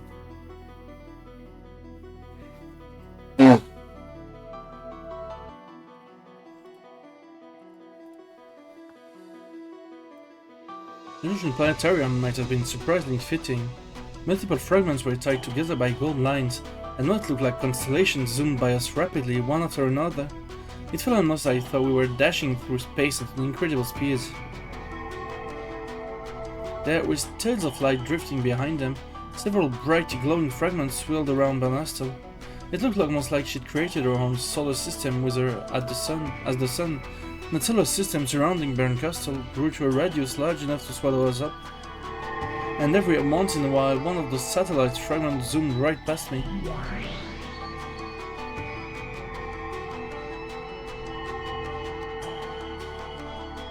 Wow, wow, wow, wow, wow, wow, wow, wow, wow. C'est des fragments des anciens épisodes. Enfin, je revois précisément ce qu'il y avait dedans, mais bon. When those fragments passed by me, it felt like I saw some kind of memory welled up inside me. So insisted it. These fragments are probably like a crystallization of memories.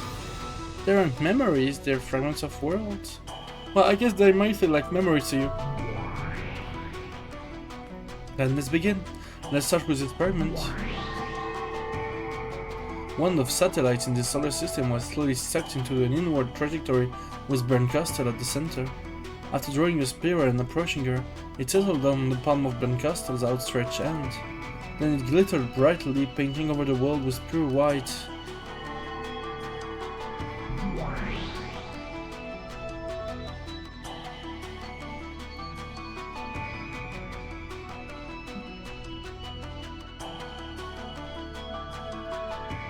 The bell of downtown definitely won't betray our expectation. The only past father held dear happened during these childhood years. I remember that. This is from the third game when Aunt Eva was just about to solve the riddle of the epitaph and was thinking it over with the switch inside her or whatever. That's right, and from that thought she made her way to the correct answer. In other words, this fragment shows a vital hint for reaching the truth. It means that this theory is not mistaken. So you're saying we should assume this beloved hometown isn't a metaphor or anything like that? That the place grandfather actually spent his youth? That's right. At the very least, it isn't Odawara. Odawara is definitely where he was born, but I don't think it's the hometown he loved. Imagine all of his siblings have the same place in mind. Right. This probably isn't Odawara. From what I've heard, he had a very fun time as a youth.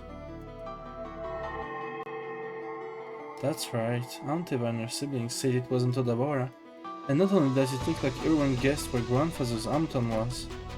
Right, and annoyingly, the actual location isn't spoken of any other fragment. Well, duh.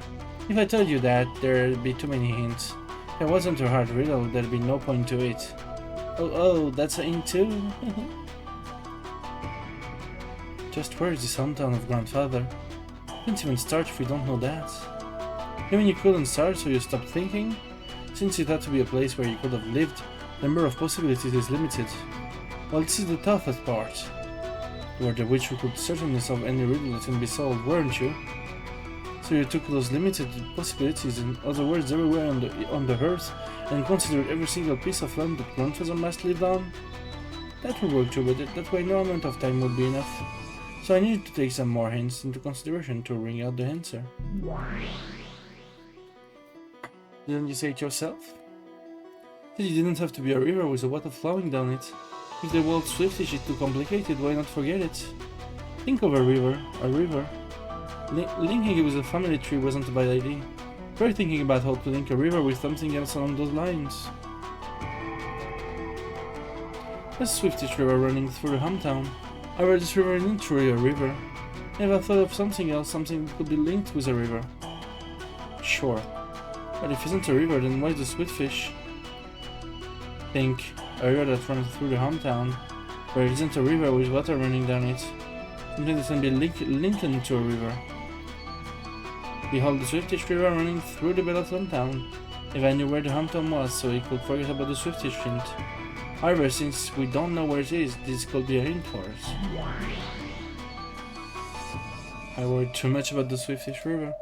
The Swiftish part didn't really matter that much at all, did it? C'est vrai que Rosa l'a résolu aussi, hein. Comme quoi elle est pas bonne qu'à battre sa fille. Hein. C'est bien aussi de savoir ça. Isn't true. It was an excellent hint, wasn't it? Well, of course, maybe there was no need for it to be Sweetfish. What are these Swiftfish? If the river isn't a literal river, then of course Sweetfish probably doesn't mean the kind of fish that swims. Yeah, and on top of that, Rosa tossed it aside, saying that Sweetfish weren't that significant. On the other hand, Eva said it wasn't important for them to be Sweetfish, but that was still an excellent hint. In other words, the Sweetfish is a key to make you think of something else. If that something is a different word with a word that Sweetfish make you think of, then Eva's line about how it probably didn't have to be Sweetfish makes sense. From this, Aunt Eva formed some theory, went to the library, looked through some books and verified that she was right. In short, Aunt Eva formed some theory about the true nature of the Sweetfish River running through her hometown. Then she opened a certain book to determine whether that theory was correct or not. In other words, this theory was something that could be verified through some kind of book. And after she figured out what the Sweetfish River was, she figured out the rest of the river very quickly. Good thinking.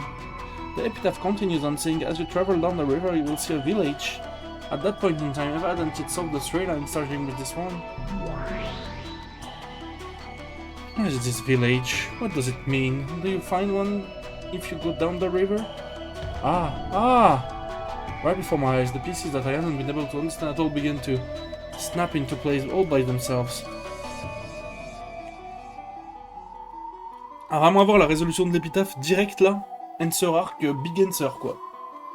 I couldn't even remember to close my open mouth. My throat grew completely dry. It is really okay for this to be the answer? Really? Really? So if we figure out what the swiftest river running through the hometown is, that leads us directly to understanding the as we travel down the river we see village stuff and then we get the key to the golden hand? Correct. I know that because even Eva didn't know what the village meant until she checked the book. Damn it. Just what is this book? But this isn't 6 characters at all. I'm absolutely sure this is the answer, but it doesn't reach 6 characters at all. Did you stop thinking again?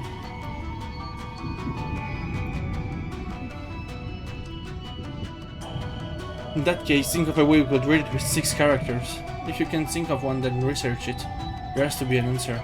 You must not doubt that. Oh, is believing it that too much for you? If only you just cry yourself to sleep and then you can just give up and die. 1, 2, 3, 4, 5, 6, 7!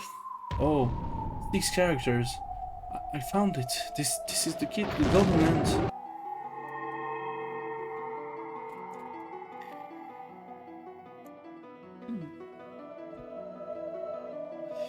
Then Eva found the key to the golden hand. Yeah, and this key was some kind of word, number or string of characters, 6 characters long. That's it. If we know the key's true identity as 6 characters, the meaning of the first twilight changed drastically. On the first twilight, offer the 6 chosen by the key as sacrifices. The 6 chosen by the key. Merde. Attendez, j'ai oublié mon drop. Puis la merde. 6 characters! In other words, this means to sacrifice the 6 characters chosen by the key on the first twilight. This key indicates a certain group of 6 people. Now we should say it indicates a certain group of 6 things, if it doesn't mean the literal command to offer sacrifices. For example, it could be an anagram. An anagram? Do you mean playing with letters? Yes, Carrie-san has been thinking that way ever since that moment. And second word, there are those who remain, which mean at the very least that something has a limited number of characters.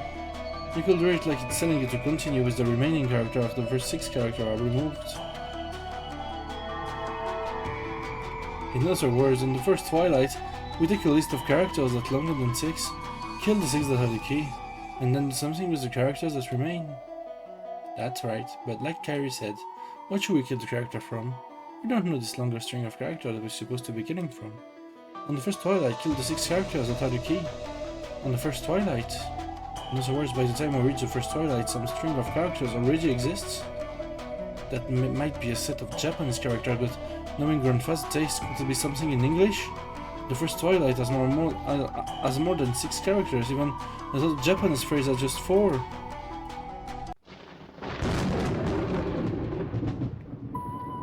Good, that idea of yours isn't bad, but listen.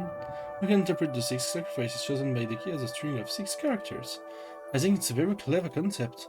That way the key doesn't necessarily have to be key-shaped. I also consider the possibility that it isn't an anagram. Come to think of it, you did say something like that before. But in that case, where do we take the 6 character out from? That's right, since we're talking 6 character out, it must be at least 6 character long. We need to read in some way that give it more than 6 characters. If we follow Fire's sensibilities, I guess it's probably in English after all. If it looks like we're getting stuck, why don't we move on to the second twilight and look for hints? Those who remain shall tear apart the 2 workloads, and probably think of those who remain as the remaining characters after the first 6 have been taken out. In that case, what does it mean by 2 characters that are close? I see, I get it, so that's what it's about. For example, let's take the following list of 9 characters. And then let's say the 6 characters offered as sacrifice are 1, 3, 6, 7, 8, and 9. 6, 7! In that case, we erase the aforementioned 6 characters from 1 to and get... So 2, 4, and 5 are left. So what? Oh, 4 and 5 are close. Yeah, I get it. So 2 are close are 2, 4, 5. Yep, there's a gap between 2 and 4, but 4 and 5 are right next to each other. There's a 2 who are close. Good. Well done, Batla-san. We can't tell whether cheer apart means to crush 4 and 5, or to put a gap between them, and I think that's a good observation. And what do you think about the third twilight? Those who remain shall praise my noble name. Since there's a good chance that we're playing with letters, it might be the same thing. The characters that remain shall praise my noble name. That's tough. What could it mean? Does anyone know? I think I do. Huh? What is it? Tell me. Ah, elle va, elle veut, hein?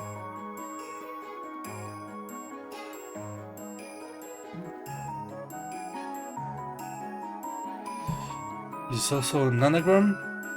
Once again, good. But Lisan, you're a pretty flexible thinker. Anagram, you mean playing with letter, right? That means... In other words, maybe you can make some kind of word by changing the order of the remaining letters.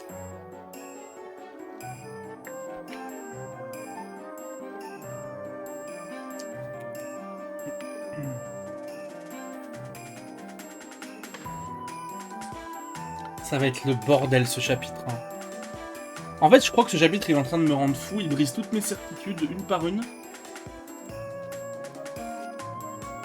Je suis un peu en train de devenir fou là.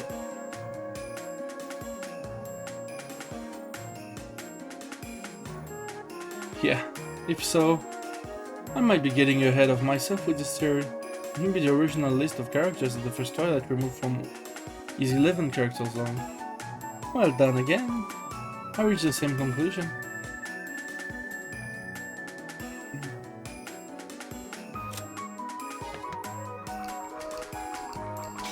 Why is that? Why do you think there are 11 characters? I think killing a single sacrifice means crushing a single character. We interpret the cheer part of the second Twilight to mean adding a gap between those characters. 2 characters, then there are 11 characters total. If cheer part means to crush those 2 characters, then we can assume that there are 13 characters.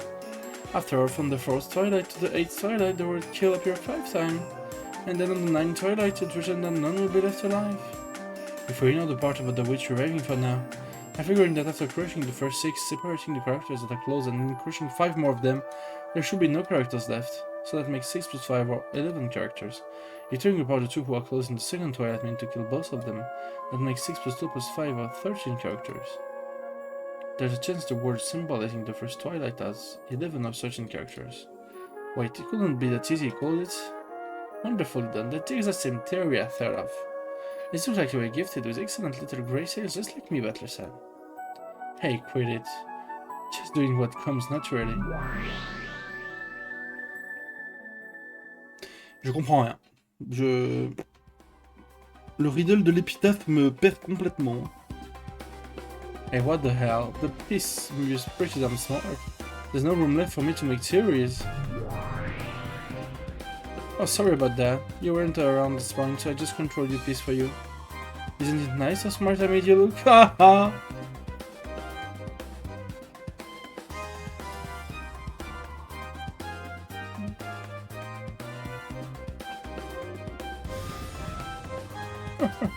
You look smarter when Burns playing you. Why not step down as the player and concentrate on being at peace instead? I joined in on the game partway through well after the first murders occurred on October 5th. That means the piece called Me works controlled by the player, Grandcastle. So I guess that means it's possible for Breakmaster reasoning to be announced through my mouse. The games I'm watching now is nothing more than a replay of part that's already ended. However, that's probably good enough for now. After all, this Breakmaster Sama's going out of her way to solve the epitaph for me. I'll watch closely for now, and I'll try to find out what it means. Wanda Delta let sleep herself just a second ago. Well, duh, if I told you that there'd be too many hints. If it wasn't a hard riddle, there'd be no point to it. That's a hint too.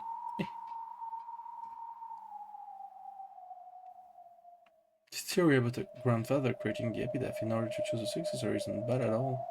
Erika and Bernastel's logic is extremely reasonable, but it's only if we assume grandfather was the one to create it. He was probably alive at the time the epitaph was displayed, but of course grandfather is already dead by 1986. And in the games up until now, Beatrice threatened us repeatedly with letters, saying that the only way to survive was to solve the epitaph, and trying to force us to solve the riddle. In other words, if it was Beatrice's intention or hope that we would try solving the riddle of the epitaph is so confusing that, in most cases, the relatives never seriously tried solving it until the threatening letters started to arrive. That's why Beatrice fired the starting pistol that made us take a go at it. Why is Beatrice carrying out grandfather's will after his death? Like the theory proposed in the first game, is Beatrice really grandfather's confidant, who's following his orders even after his death and trying to select the successor with the riddle of the epitaph in grandfather's stead? If she did that, it would mean Beatrice really was Kinzo's trusted and darling, family alchemist she claimed to be in that letter. After grandfather's death, Beatrice managed the 10 ton of gold and took the title of the alchemist. She was interested with the epitaph's riddle, and without ever embezzling the gold, she wished for a human fitting to be the successor to appear and solve it. And if that human didn't appear within a set time limit, would it be game over? Certainly, Aunteva, who solved the riddle in the third game, became the only survivor and automatically the final head of the Shurima family, inheriting everything. Up until now, no one has ever survived past October 5th except Aunteva, the one who solved the epitaph. That was the only case where Beatrice let anyone survive. Is Beatrice's loyalty to grandfather the thing that drove her? Was she so loyal that she faithfully carried out some terrible orders to kill everyone in the epitaph was unsolved? I must not stop thinking. Don't stop thinking. Don't stop breathing. Don't just think of the riddle itself. Think about why it's significant. Why is Beatrice telling us to solve the epitaph? Why is she making us solve such a confusing epitaph? If Beatrice makes us try and solve the epitaph, we have no real chance of solving. And by some lucky chance, a miracle occurs and someone is able to solve it. Le fameux miracle. What significance will that have to her? I don't know what such a miracle will be worth to Beato.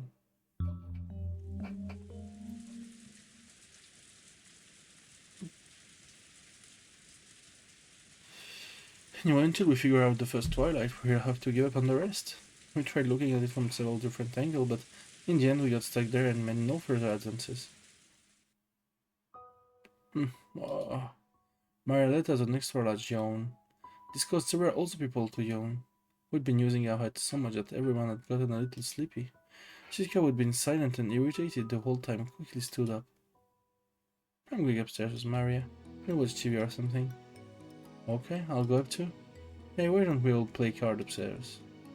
When Josh proposed this, Maria completely forgot about that big yawn of hers and started jumping around, insisting that she wanted to play cards. According to the clock, it was already 10 at night. It was already about the time you'd normally take a bath and get ready for sleep. Even the adults seemed pretty weary for traveling. We decided to continue this later and went out separate ways. Will you play cards with us too, Erika-chan? I appreciate the sentiment. I overstepped my bounds a little, forgetting that I'm a simple guest. I'd like to take it easy and rest for the night. I almost forgot I was recently in an accident. Seriously, you're in such high spirits, it's hard to believe you almost drowned.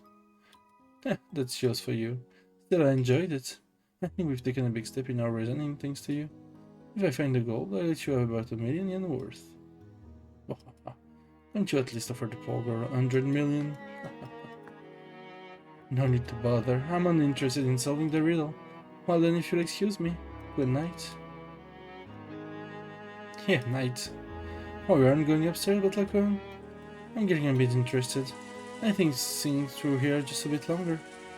If I can just figure out the list of characters that marks the first Twilight, I bet the road before me will open up all at once. Everyone went up to the second floor, one by one. Only Aunt Rosa remained behind, cleaning up the coffee cups everyone had been drinking out of. Carissa and some other offered to help, but Rosa had refused and was washing them all alone. Since I'd just been treated to such delicious coffee, I decided to help too. I wasn't just doing it because I felt obligated. I wanted to keep discussing the epitaph with someone. The first Twilight. Aunt Rosa, have you thought of some list of character or words? No, I don't have a clue. But instead of the first Twilight, it's the 10th Twilight that bugs me. The 10th Twilight? What about it? Well, at the end here it says you received the golden and for treasure and won for the last time, right? Yes, it does. I mentioned that you're reaching the golden nun just once and then say it's for the last time. It's almost as such she's repeating the same thing twice. Très bonne OST, ça.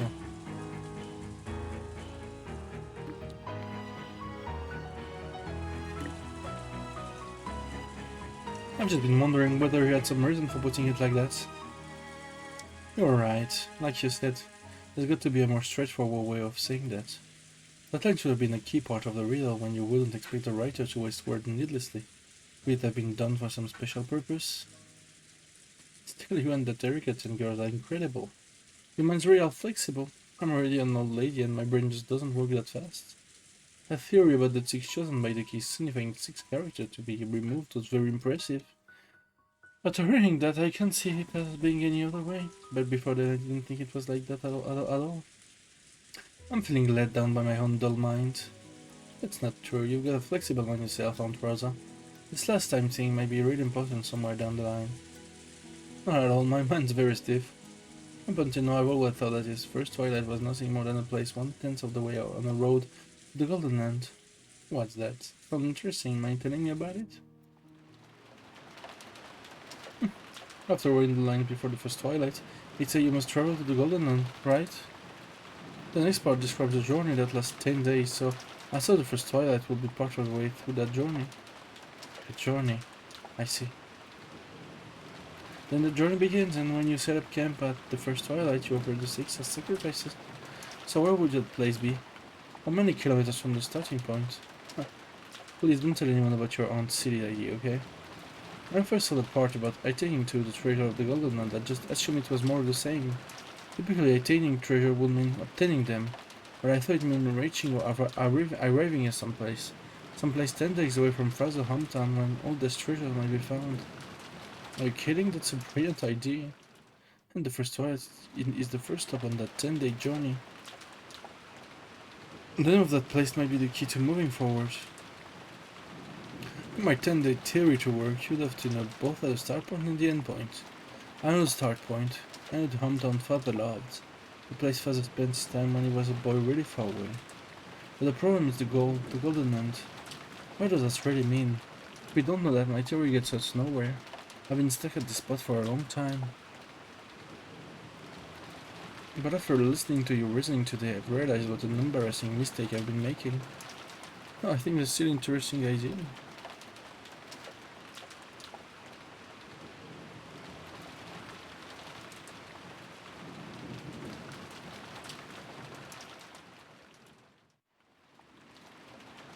I started on a goal, a 10-day journey, and the place reached at the very first Twilight.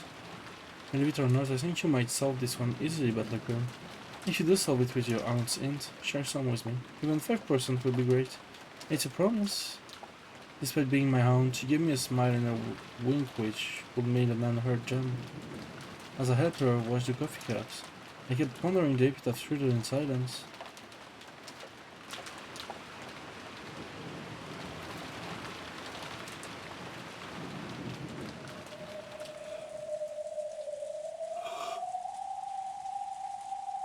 After I finished helping Aunt Rosa, I passed through the corridor on my way to the bathroom, and saw Erika unlocking the door to a room on my path.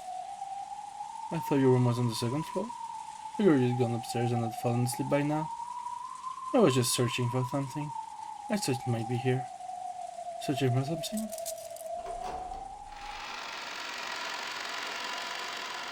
Erika unlocked the door and opened it. A dusty smell drifted out. It was the library. For a library, the gaps between bookshelves were extremely small. It was obviously built for storing books, not reading them. So it's a box you're searching for?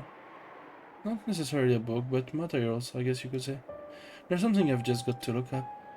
I'm looking for something to do with the epitaph's riddle. Very impressive that you haven't given up yet. Is the 20 billion yen that enticing? I didn't give up either. Apparently being stubborn is something we both share. Of course not. I'm not interested in solving puzzles. I search for the goal only to prove my reasoning correct. Even if I found it, I wouldn't pocket it for myself, so I have no fears on that score. She immediately cast my comment aside, saying that she just liked solving riddles and had no interest in all the gold. I thought she was pretty weird from the start and looked like my impression was spot on. Erika slowly circled the bookshelves, searching for the book she was after. I'm just trying to solve the epitaph right now. Oh yeah, just a second ago I heard something interesting from Aunt Rosa which might give us a hint about the first twilight. Let me hear it. Erika asked this without stopping her search or ever turning to face me. In the line before the first twilight, it said that one who obtained the key must do so and so.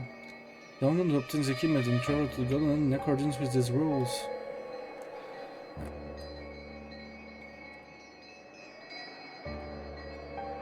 Wow, you already got it memorized. Guess I shouldn't be surprised. And what about that? Yeah, you gotta travel to the Golden Land, right? Apparently this made Aunt Rosa think about the 10th twilight. In other words, going to attend a journey from the beloved hometown of the Golden Land. Actually, I always noticed that myself. You start from a place that reached on the first day on the 10th journey. That's where you take the sacrifices from. Yeah, that's what Aunt Rosa thought of it too. I think the theory is pretty intriguing. We're looking for the place you'd reached on the first day of a 10th journey. That bit of land over the name of that region might be a key. I also guess that the place names might be a key. That's why I'm looking for materials. I won't turn my guess into certainty. Ah. Just what are you looking for? Then Erika's hand suddenly stopped and she slowly pulled it out. As she dusted it off, she finally looked at me and spoke. It's an atlas.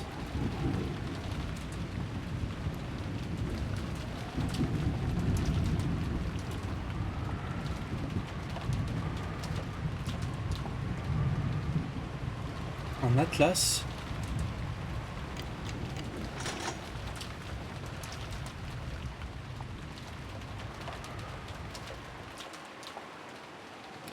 Est-ce que je m'arrêterai pas là? Je commence à fatiguer un peu.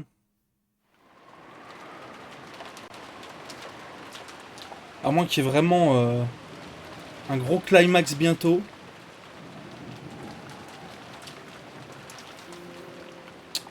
Mais sinon ça me paraît pas mal, j'aurais joué un peu plus de 5 heures en vrai. Ça m'aura bien mis dans le chap quoi.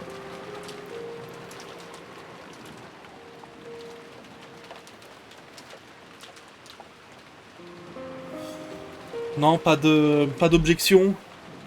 Y a pas de big truc dans quelques instants.